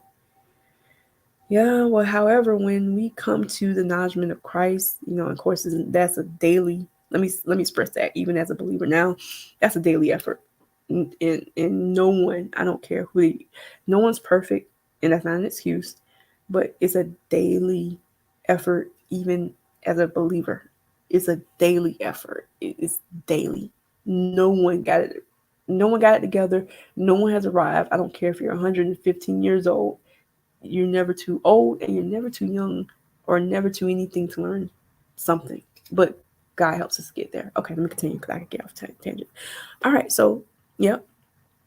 So we must desire, live, and glorify the things of the kingdom. And of course, this is individual coming to acknowledgement of. This means dying to the contrary needs of our flesh, our wants, and our lives. And of course, growing to understand about strongholds. I had to get before God. That's still a growing daily effort. I had to go to Him, crying out against this habit I knew was against His will.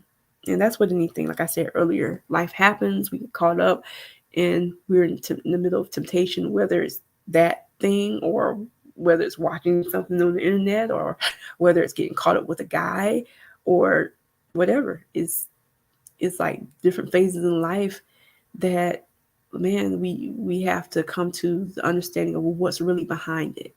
That's what I'm trying to say. So,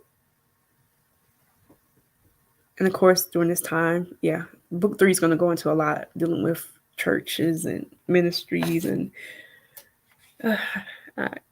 okay. My spiritual journey. Yeah, I learned a lot, though. I can't really knock that, but there's a lot of wrong I was taught to, and there's a lot of learned stuff I had to learn along the way. Okay, so yeah, I'm learning that our bodies belong to God, and once again, that's a daily revelation. And despite the feeling, that action is a actual sin against God, and a lot of people and churches don't talk about this real struggle. I couldn't answer what was going on, of course, out of embarrassment and telling me to get myself together. I proceeded to try to improve. So Mrs. Applegate ran a nonprofit modeling agency, and becoming a part of the agency gave. So I kind of jumped into the next thing. So basically, Mrs.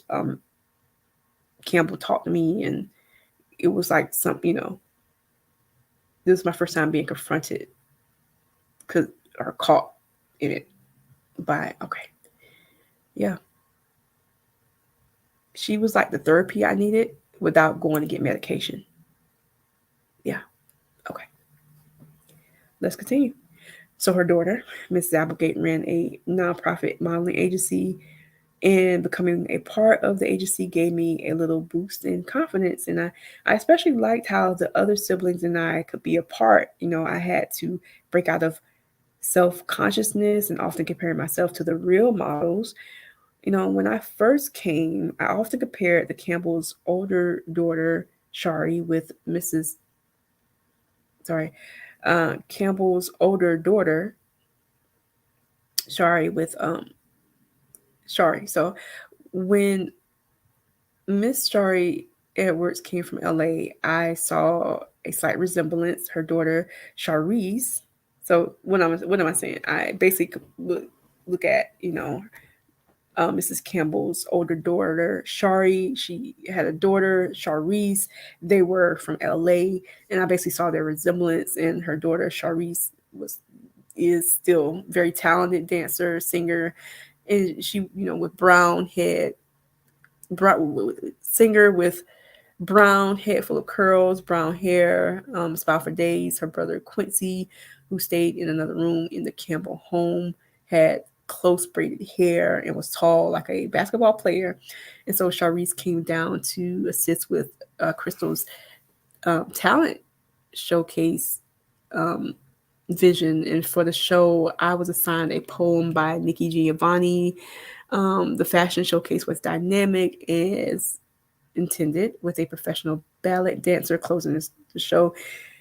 I remember like that. I remember like it was yesterday. I wonder if it's on YouTube somewhere. I don't know, which is amazing to talk about YouTube now. But that show was dynamic. Just I guess going back watching how everything came together, and just the fact that Crystal was, Applegate she really has a heart for the youth, and I can't wait to see the new chapters that's going to be emerging for her. Okay, so continuing on. As I continued in my new home, I felt more and more like part of the family. Now at 17, okay, here we go. At 17, I received a pet rabbit. Angel was a white rabbit with red eyes, which was albino. I loved Angel, but caring for her was difficult. I mean, it was hard to maintain her cage. And then when the urine smelled in the room, I had to eventually keep her outside in the shed. And I was sad when I found out weeks later she had died. And shortly after, shortly after that, I got another new foster sister. So Kimberly, she had issues of her own, but she was gifted as a genius. Kimberly was short, brown skinned, and very tomboyish. And despite doing well in school, Kimberly was removed for a disturbing incident. So I'm gonna kind of skip that part. If you're reading with me, you see what I'm talking about. So she got removed for a disturbing incident. I'm gonna leave that there. So I won't disclose the details, but I'm glad she got the help she needed. I later learned she graduated with a full ride scholarship to the colleges of her choice. The time at this home was flying by as I was entering the 12th grade. Man, time went by so fast there.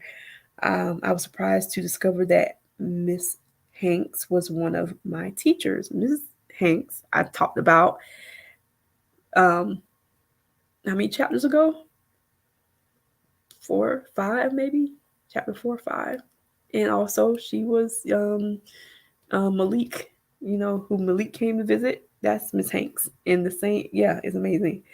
I was saying earlier, for those who's wondering what I'm rambling about, it's amazing how there's a lot of places that I would see that I saw while I was in foster care. It could be locations, it could be houses, it could be, I don't know, just, environments. And later in life, I ended up finding out how I was connected to the people that I was, okay.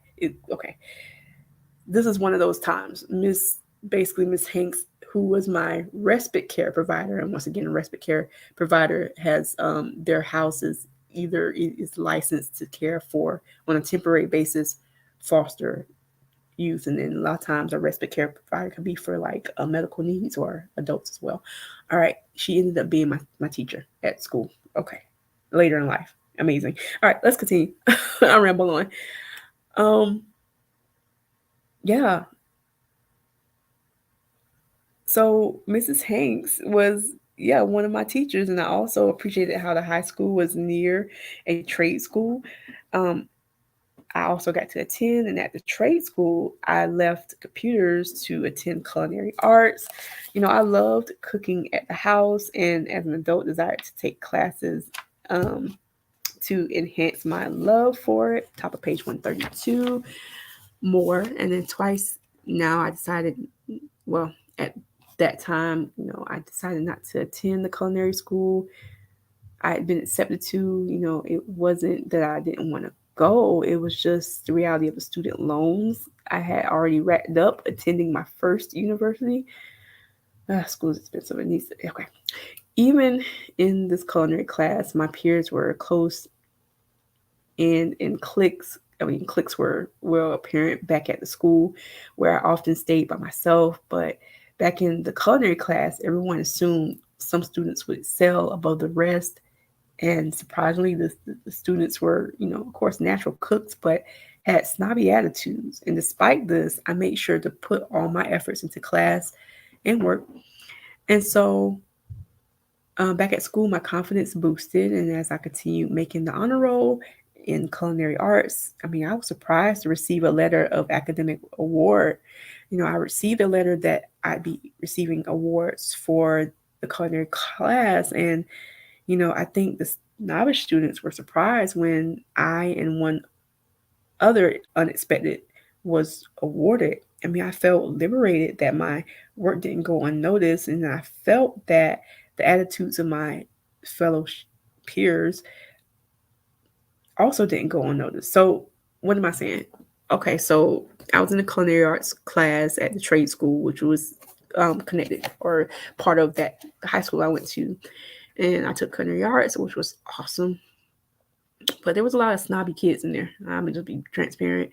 In the course, they didn't teach. They didn't treat me and other kids. I guess we were considered the quiet kids, so we were weird. I don't know. But anyway, they was already assuming like, okay, because they're the best cook, they're gonna get this. Think of it as Master Chef Teen Edition. I don't know. You call it Junior. I don't know. It was just weird. But I was surprised. Like I really was. I really was. I was surprised that I was even noticed, and there was another person in the class who he stayed to himself. We got different awards and stuff. I'm not saying that to boast or brag. I'm just saying how like that carried me through my development of just still trying to put my best foot forward regardless. And looking back, I really can attest to how kind of like focusing on doing that is now kind of coming to fruition. So okay, let me continue because I remember, of course. All right, yeah. So they were surprised, and because they thought so and so was gonna be you know be that, but despite that, um, you know, like I said, I felt that the attitudes of my fellow peers or my fellow chef also didn't go unnoticed either. And aside from being on the honor roll at school, being honored at the trade school made me feel accomplished as well. So in my senior year, I had to prove I could pass the exit exam. Those of you who know me, okay, I understand testing and okay to a certain degree, but I just wish maybe okay. I really think those things are to weed you out. Okay, let me continue. So, of course, I had to prove I could pass the exam. Math, of course, still was my weakest subject. And I often really am reminded after school. Yeah, okay. So, math was my weakest subject. And I often remained after school for tutoring. At home, I usually stayed up until morning trying to really understand the work. And my math teacher, Miss Hampton knew the struggles I faced. She was short with pretty curly long hair and genuine kindness. Miss Hampton was also the school's step team coach, and Mrs. Maple later revealed how she stopped by to the school to check in on my progress, which of course I never knew or saw her during those times, but and I was grateful she cared. And she basically told me that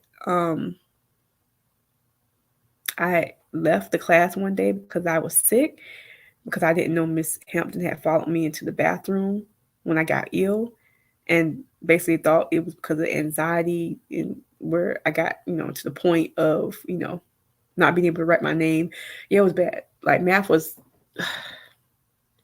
I mean, it didn't happen all the time, but it you know, only during testing. Yeah, only during testing and only with math. I was fine with all the other subjects. Don't ask me how, but I I excelled at all the other subjects. It was just math that did that to me. So anyway, basically, Miss Campbell was revealing how Miss Hampton revealed to her that she followed me to the bathroom one day, and basically because anxiety got the best of me, and to the point where I couldn't write my name. And math was the only class that did this to me, like I just said. And I believe the stress heightened with the knowledge of graduating. Yeah, that pressure.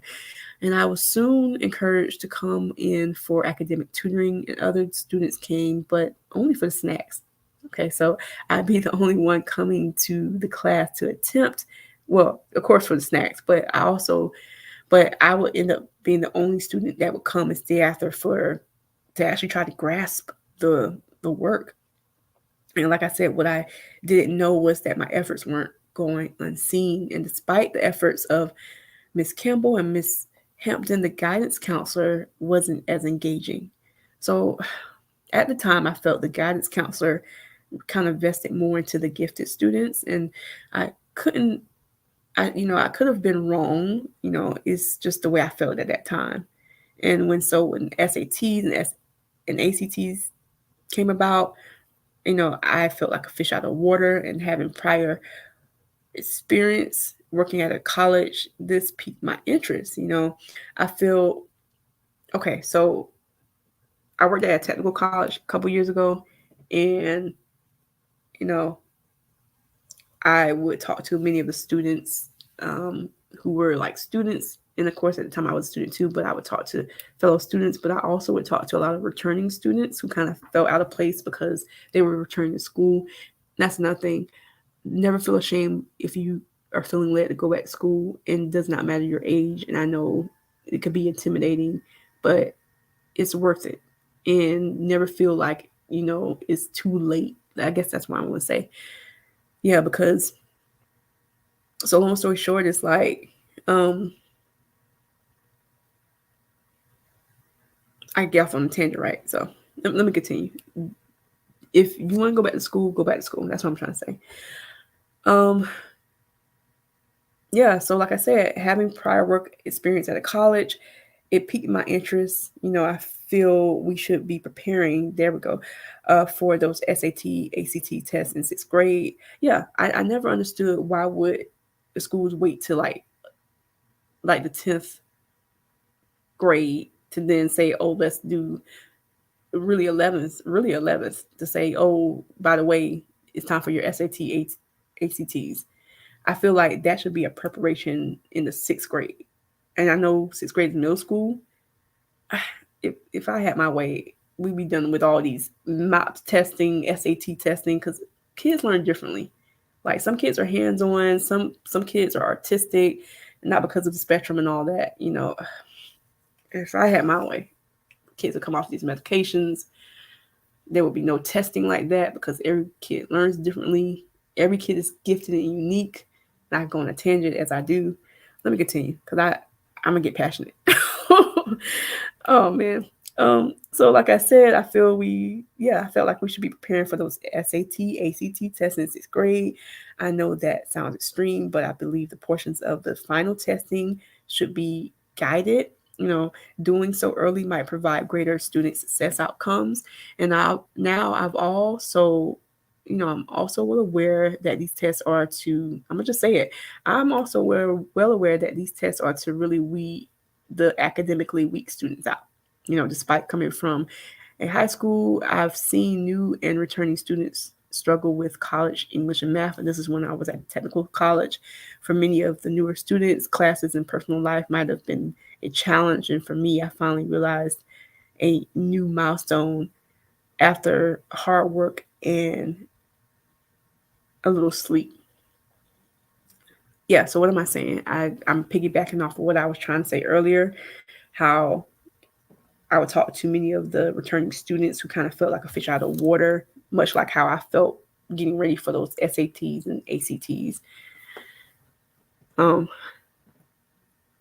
yeah, but I pushed through it and got a milestone. I reached a milestone. I received my high school diploma on May 25th, 2002. And not again. So after graduation, I learned many of my biological cousins also attended the school. I only discovered this 1 week before graduating, and I wasn't really privy to that knowledge before. I felt they knew, but I just didn't knew. It came out at a weird time. So I'm gonna put you on a brief hold again. What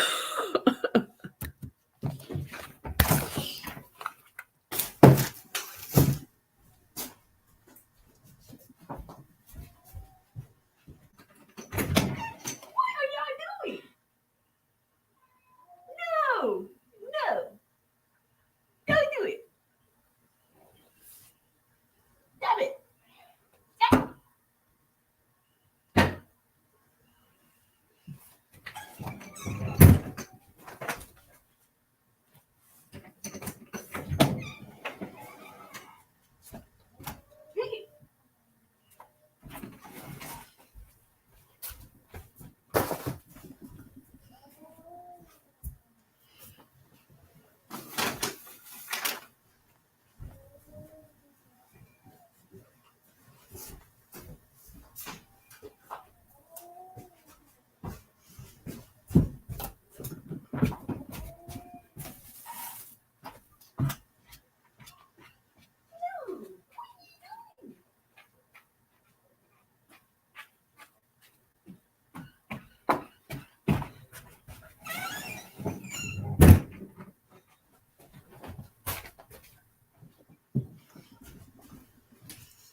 Okay, I'm gonna focus, y'all. I'm gonna focus for the rest of this reading. Those cats were literally fussing at each other.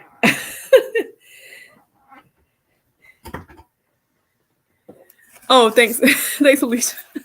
It's loud because I have on my podcast earphones, so that's probably why. All right, let's continue. All right, so like yeah, I just feel like testing it, it helps to a certain degree, but I also feel like it's just to kind of weed you out. So that's why we have to really encourage the youth right where they are and let them know that there's so much more than a percentage or a testing. We have to, make the effort to let them know that they're purposeful. Okay, let me continue. Um, so like I said, I didn't feel like I was getting um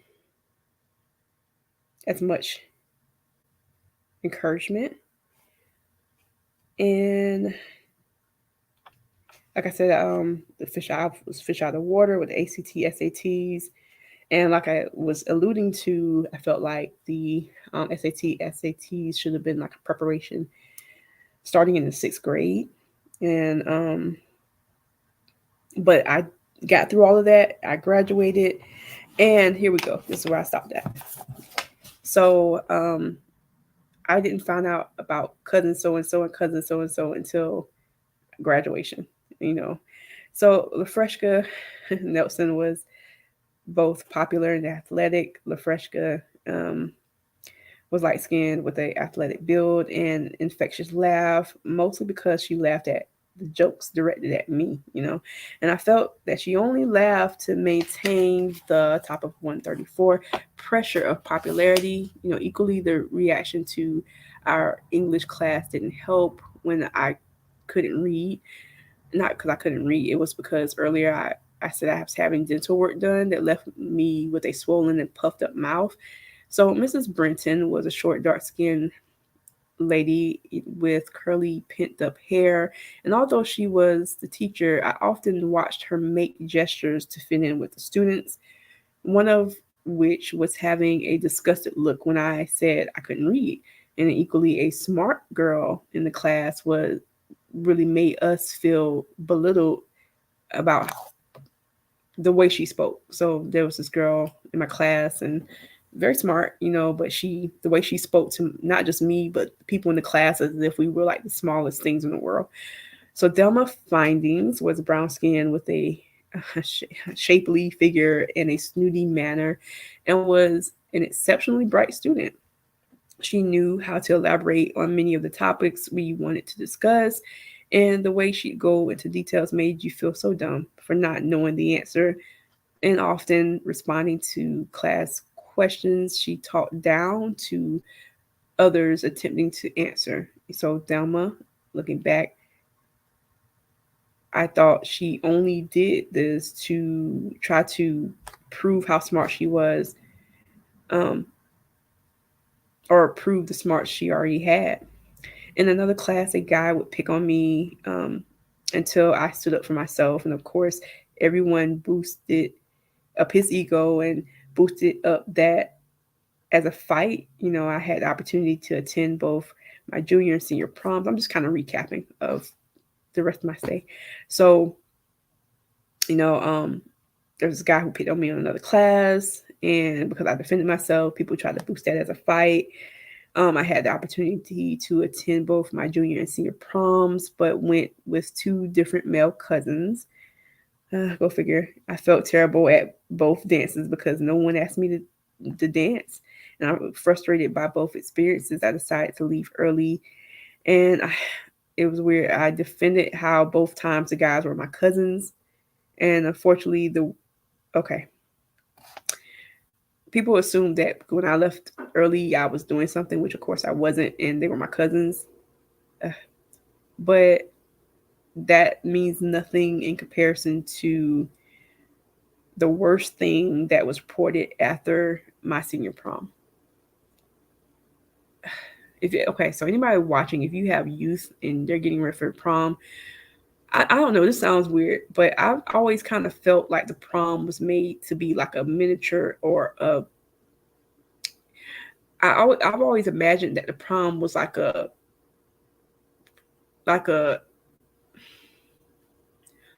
almost for pre-wedding. I can't explain it. It's like I've always felt like the prom was like for like preparation for wedding. And maybe I don't know. Maybe I'm weird in thinking that. I don't know. But of course, a lot of youth do stuff that they're not supposed to do, or they're pressured into doing stuff. So what am I saying in all this stuff? If you have youth and you're watching this and prom is coming up in April for most people, like please watch your youth. Please talk to them. Please. Once again, you can watch all the tapes in the world. You can give the spiel and the speech all day long, but when you're in the heat of the temptation, you okay. Why am I saying all this? Because I'm about to read what I'm about to read. It was awful. Here we go.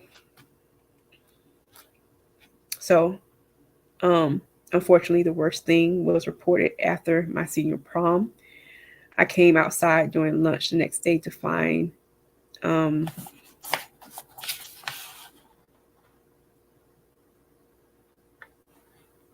Thelma.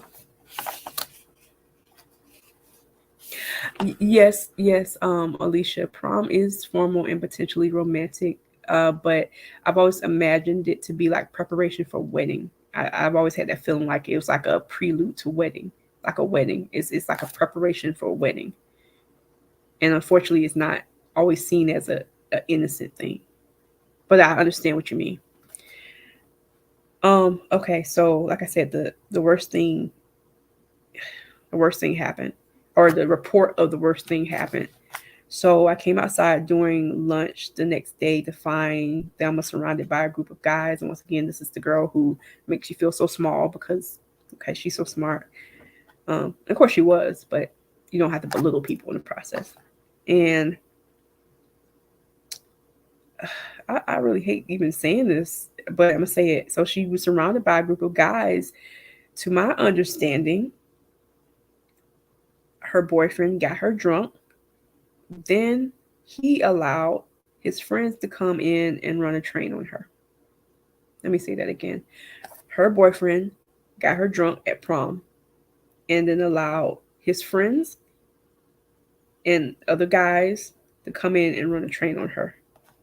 I, and despite the way she was, let me say this, despite the way she was, I wouldn't wish that on no one. I don't care who the person is or how snooty, or I would never wish that on anybody, but that happened to her. It's crazy. It's insane to even say. Outside, she was questioning the guys as to why they did this to her and that to her, and she was basically trying to remember. She basically was like defending herself, trying to remember who did what, and that I can't even imagine. I can't imagine. I mean, I don't even know that. So yeah, questioning the guys as to why they did that to her, and yes, she said yes. I said train, and I didn't know what to say to her. What could I say to her? Of course, I don't wish that on anybody. And seeing her, years later in the clothing store, I could tell you she wasn't the same. Of course, nobody will be, but she was not the same. She was not the same. And like I said, now, I never wish anything wrong to anybody. Equally, I've also been warned to watch how I treated people, and however, this doesn't justify what happened to her by no means. And I hope some justice was served on her behalf, but for now, graduating became my first significant milestone. And close to graduation, Lafreshka invited me to hang with her and her school friends. And this was a first, of course, because the whole time I was going to school with her. So this was the first as I met Peaches back at her house, and Peaches was popular because her mom was a rising R&B singer. Peaches favored her mother with a dark complexion, shapely figure, and beautiful singing voice. I felt that many of her peers hung around her due to the status, and spending that day at her house and the trip to Carowinds, I felt was prompted by Lafreshka's mother. Meeting, my Aunt Hillary, well, it was apparent, I was looked upon as the black sheep. I could tell my presence wasn't genuinely welcome, but out of obligation, I felt I was invited out of pity. At the time of my graduation, I also learned I was related to Mr. Campbell. Once again, Mr. Campbell was my foster father at that time. I discovered his living mother was a distant cousin. And after the graduation, I was reunited with my father and many other family members for the first time in years. The first time I disclosed back in chapter 1, 2, where those surgeries and they all came to the hospital and I was real young. Yeah, Alicia, that was that. Um, and so, yeah, since the hospital, everyone, yeah, after the graduation, I was reunited with many family I haven't seen in years. The hospital that I noted, everyone pulled on me at the restaurant while I was giving pictures of relatives from childhood. It was the first time I'd seen many of them since the hospital. And getting back to the house, I settled down from the events of the day. I shared the pictures I was given and shared my excitement with the Campbells. And yet I had a new set of questions that I needed to answer. I needed answers for. So a few weeks later, I was visited by Miss Betty Walker. Sorry, not Miss Betty, Miss Walker. She congratulated me on my accomplishments and reunion with my family members. She asked how I felt getting through the struggles of getting through high school, of course. And after, top of page 135, completing those responses, I had to visit new questions about where to attend college. Okay, so not the end. And this, of course, this book is a couple years old, but no worries. There's some new stuff in the works. I'm super excited. So not the end. Now that I'm learning who I am in my walk with Christ, and of course, that's still a growing effort. It took a long time for me to put my experience into words for this memoir. I now understand that when I thought I wanted to put this out, it wasn't time, and I'm gonna say that for the follow-ups. When I thought I wanted to put those out, it wasn't the time yet either, but for different reasons. So I now understand that um, I have more beyond this. I like you to join my continuous journey. I only hope that my ordeals help you realize you equally have a testimony to share. And I thank God for bringing me to and through everything. I can now share that really He's the only reason I'm still standing. Yes, I had people along the way, social workers and some mentors, but I like to give thanks to my parents because of their connection, of course, brought me into existence. I love to one day connect and hear your testimonies. I hope you can continue to join me as I plug away at the next few installments.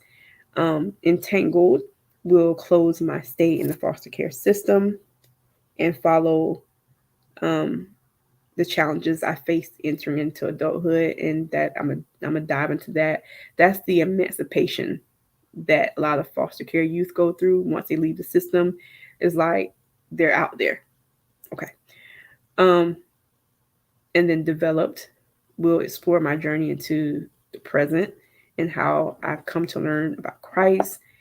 I'm humbly thank you for taking the time through this first installment. I pray that it touches and encourages the heart and minds of readers. I must credit, of course, God with all the glory. It's only through Him I have a real zeal, really a new, refreshing zeal for life, passion for the needs of others, and eagerness to want to grow in ministry. That's a daily effort. And I look forward to the next chapter and hearing from you. And so some updates, of course, since it's writing. That's the close of Fostered. So if you haven't heard any of the other audios, like I said, they are on whatever platform. If you're watching from the Foster My Stories page, the Foster My Stories Plus page. Yeah, if you're watching from here, this is also on the Chosen Child page, or that's the author Shalene Michelle Tate page, or YouTube Foster My Story, which is it's spelled like this. It's all bunched up. Foster My Story author page. Yeah, you can go back and listen to that audio content. I have a playlist, and I'm about to add this one. Well, it's actually being added now. You can watch them in order and share them with some people and I really appreciate y'all being on this journey with me. But this is not the end. I'm saying it like it's a sad end. It's not an end. I am currently in the works of rebooting Fostered. It's going to be updated with some stuff for you that I'm excited about. It's going to be refreshed, and it's going to have more content, and it's going to allow you to basically engage in it, participate in it. And the follow-up is going to kind of be in the same format. So I'm super excited. I'm leaving the floor open now for questions. Any questions you may have about foster care, if there's something I read that you have a question about, if you have any questions in general, or if there was something I didn't cover, I might have covered on a different live. Yeah, I'm leaving the floor open. But while I leave the floor open, I just want to thank you for listening, watching. Alicia, thank you for participating with your comments. I'm gonna go back to your comment earlier. You was asking, will the foundation help with health and dental care expenses for the kids or adults who were in the system. Yeah, the goal is for it to be an asset for those in and those who went through, like a resource they could possibly come back to. So what am I alluding to? So besides the podcast, there's quite a few efforts that's in development that I'm working towards. I'm brands I'm building. So Foster My Stories, which is kind of spelled weird now, um, is part of that brand that I'm developing. I want to help people tell their stories, whether it's through the podcast, whether it's through their own books, whether it's through short films, foster, adoption, orphan, underserved. Ecom is a lot of things I'm working on, but I'm excited because I'm realizing that I want to see more achievement focused storylines out there. You hear all day, every day, the negative and the statistics, but who's telling the stories of the possibilities, and that may have been your past, or you may have gone through that, but you have a dynamic future. I want to tell those stories. And so, yes, Alicia, that foundation is something that's in the works, that's paired with the other efforts that I'm working towards. And hopefully one day it will be a go-to, because I realize that that's something that's part of that's part of the aging out, the support. A lot of people, like I said, myself included, went through the system, and we have medical stuff unresolved. We're left with the bill. Let's say it that way. And a lot of the stuff is very expensive to handle on our own. And so I feel like, definitely from my experience, because I'm going through it now, or in getting some stuff addressed now, that can lead to, just what's up? What's up? Is this okay? I'm gonna butcher your name, Jeepa. Hey Joe, what's up, Joe? um, I don't know what part you came in on, but definitely, if you have any questions about foster care, or if you heard me say anything that you want to know about, feel free to leave a response. Sure. I was thinking about that. Grandpa Joe, what's up, Grandpa Joe? Yeah, so thank you for logging on. I don't know what part you heard. Oh, okay. Well, thank you for attending. So if you're just logging on, that's no worries. This is gonna be on replay. What I did was I read the last 2 chapters of my book called Fostered. Thank you so much. And I have replays. Tonight marks the week 4. So if you're interested, you're more than welcome to go back and listen to the content. I got some new stuff in the works, but I do thank you for taking the time to stop by. Yeah, so I guess let me give you a briefing on what everything was. So I know foster, adoption, orphan, and underserved is not talked about like that because, unfortunately, there's a negative stigma behind those communities. But I'm growing. I'm one of the growing. Let's say it that way. I know there's others out there, but having gone through the foster care system, I'm a growing advocate to want to get the achievement focused out there. How long have you been an author? Fascinating. Don't want to take off your topic. Oh, hey. Well, since 2018, I've been an author of Foster, but I do have some other stuff in the works I'm working on. I've written 4 short films, but I'm working on getting those developed, and then I have some other writings in the work, the follow-ups to Foster, which I just completed the reading for tonight, the last 2 chapters. So yeah, for since 2018, you could say. Do you have any questions about being an author? Are you an author? And if so, what kind of writings do you do or want to do? Yeah, but I know there's a negative stigma with these communities, and I just want to say this: if there's anybody watching or listening, wherever, who've gone through any of those systems, I just want to tell you to hold your head up, because I know that that's something that's not talked about, and I know many of you probably moved on, you're probably married, got families, and it's something you don't want to talk about. And I'm not sitting here saying talk about it or go to therapy, because you know how you already know how I feel. That's not always the best solution for everyone, but sometimes doing like I did with writing your stuff out, whether it's through a book or it's part of the healing process. That's what I'm trying to say. So I don't want you to ever feel um oh, okay. Alicia, you're saying what's the biggest obstacle you faced in advocating? Yeah. So thank you for that question.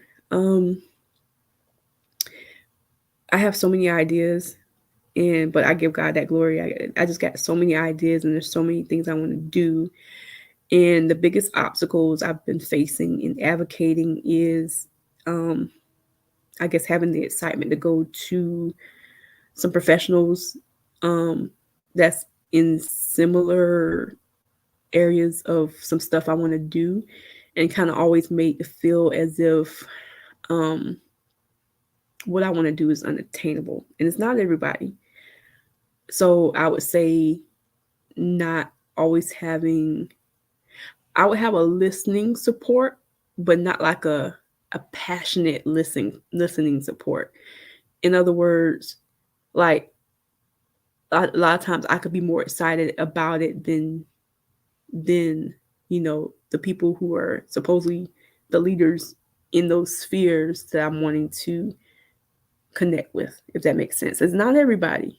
So I would say, which was also a revelation to me today while I was talking to another leader earlier today. Um, the revelation came, which is amazing. You even asked that, but the revelation came. Let me just, you know, make up, you know, develop the progression with the people that makes the efforts I want to do. Like, let me get the parents that keep asking me, you know, where can I sign my child up at? Let me get the aspiring mentors and community.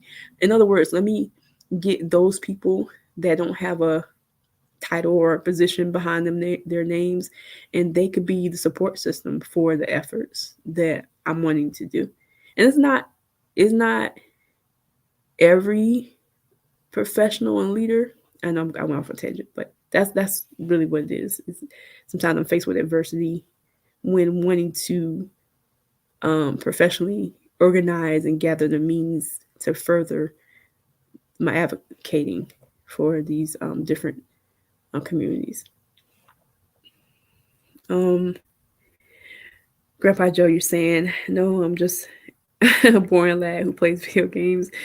Your title mentioned foster care. It's cool. You're spreading positivity. I don't have particular interest for any reason, but no. Okay, yeah, no problem. That's okay. I definitely talked about definitely. Oh, okay. Thank you. Yeah. I appreciate that. Yeah, what I was saying, and well, all my life, especially, you always hear the statistics or the assumption of, well, this person came from this community or that community, so they're going to be this way and that way. And I'm going to say this, even if that was the person's, part of the person's testimony of, hey, maybe they did become a young mother, maybe they did have to spend time in juvie, it doesn't mean that that's their end. I just want to say that, because I know that's the statistic, and that's the make them feel end all be all. And I guess I'm gonna go deeper into that in part two. Entangled, we'll talk about real life, what I experienced leaving the foster care system. It goes back to what I was saying earlier in the reading, where you can watch all the videotapes. You can have somebody maybe mention a kind word once again, but then when you're in the midst of reality or life or temptation or whatever you're going through, and you have nobody there, it's easy to like get caught up. And then in my case, it's easy to then be on survival mode. So Entangled will go into like what happened to me leaving the foster care system and that journey of just going through adulthood and then developed is not really the end. It'll be a continuation to like some other projects, but develop will then go into like the spiritual journey I was talking about and just the reality of a lot of that stuff I got caught up in and the lessons. But I'm gonna say this: it's all necessary. All these memoirs and stuff, these writings are necessary because it's the revelation of I went through all this stuff for a greater purpose. So yeah, Grandpa Joe, what kind of video games do you play?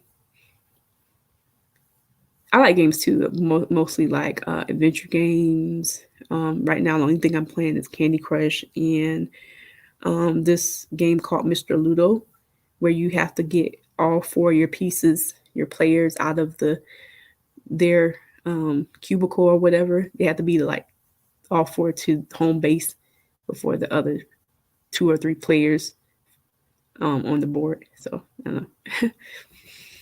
All right. Well, if nobody has any other questions, I just want to tell you because I know it's getting late. I really want to tell you thank you so much for allowing me to present this early live of the last two chapters of Foster. I was doing this every Saturday at 12, but I have an invitation to an event tomorrow, so that's why I've changed at the last minute. And once again, this content will be on replay. Grandpa Joe, you're watching it from YouTube, so I appreciate you there. Anybody who's wanting to catch the rest of the episodes that you missed, you can go on YouTube under the Foster My Story author page where Grandpa Joe is watching from. And I do have a playlist dedicated to Foster readings, so you can watch or listen to all the stuff I kind of hinted at in my talking.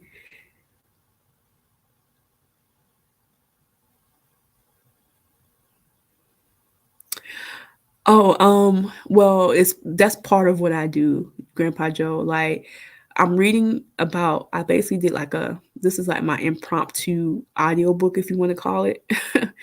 I did for the month of January. I read two chapters. I have 8 chapters in this book, Foster. So I did a 2 chapter reading every Saturday. I also have a podcast, and there's some other stuff I'm working on. Part of what I'm doing, I'm an author. So yeah, a content creator, if you want to call it, but specifically an achievement focused content creator for the foster, adoption, orphan, and underserved communities.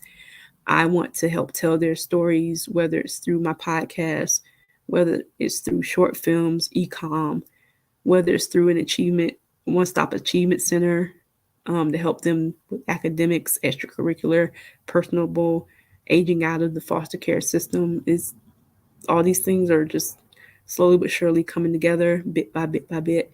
So not just author that, but that's one of the endeavors, which is why Foster My Stories is that's the abbreviation. The is the goal. And thank you for that. Oh, Alicia, thank you so much. Yes. I this weekend definitely let's talk and we'll go from there.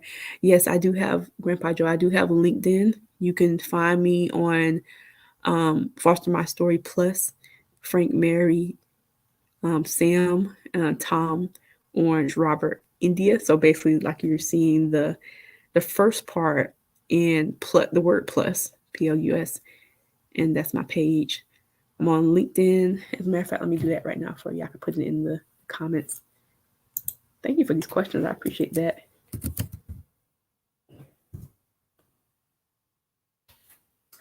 But yeah, but in Grandpa Joe, I'm also on Facebook under the same name, Foster My Story Plus. So I tend to kind of like update stuff between the platforms. Right now I am I've done this live via the YouTube and then the two Facebook pages.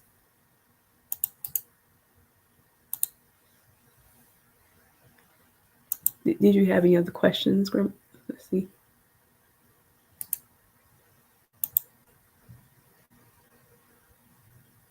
Oh man, Grandpa Joe, I really appreciate that. I'm gonna just say, like I always say, to God be the glory. Like the person I'm developing to be, and that you're listening to now, is only because of Him. And of course, He had people along the way, as I've grown, but He gets that glory. So I appreciate that. Well, listeners, I know it's getting late for everyone. But feel free, and then Grandpa Joe, feel free if you have any more questions to feel free to message me. Um, yes, thank you. Sounds good. Um, yes, everyone else, I just thank you for just taking the time to allow me to close the last two chapters of Fostered. I wanted to kind of do like a not really a professional, I guess you want to call it, audio book. So this is like my impromptu, but I really enjoyed doing it. I'm looking forward to doing more readings, and then I will be providing new content, fresh content, and I will keep you posted on. So stay tuned for postings about that. Like I said, Fostered is being redone, upgraded with more content and some content for you to engage in as well, and entangled and developed as well. And so stay connected. And so as we go into the month of February, stay tuned. Now I'm about to switch over to my podcast hat. Foster My Stories podcast returns in February. So look out for posts for that. And I'm looking forward to sharing new content with you and going from there. All right. And like I say all the time on the podcast and here, being fostered, adopted, orphaned, and underserved simply means you're gracefully chosen. I appreciate every one of you for just taking time out of your busy schedules or your evening to hear me ramble on these last two chapters. And stay tuned if you want to connect with me further, network. Feel free to inbox me, ask me some more questions. You can also reach me at in the chat. My email is there. You feel free to email me as well. We could chat that way, or you can inbox me from whatever platform you're watching from. All right. Well, I thankful for each and every one of you, and take care. Look out for updates, contents. The podcast is right around the corner. The month of February. Look out for some exciting news that's going to be unveiled soon. But I'm not going to say anything other than just stay tuned. And thank you for participating in the final two readings of Fostered. Take care.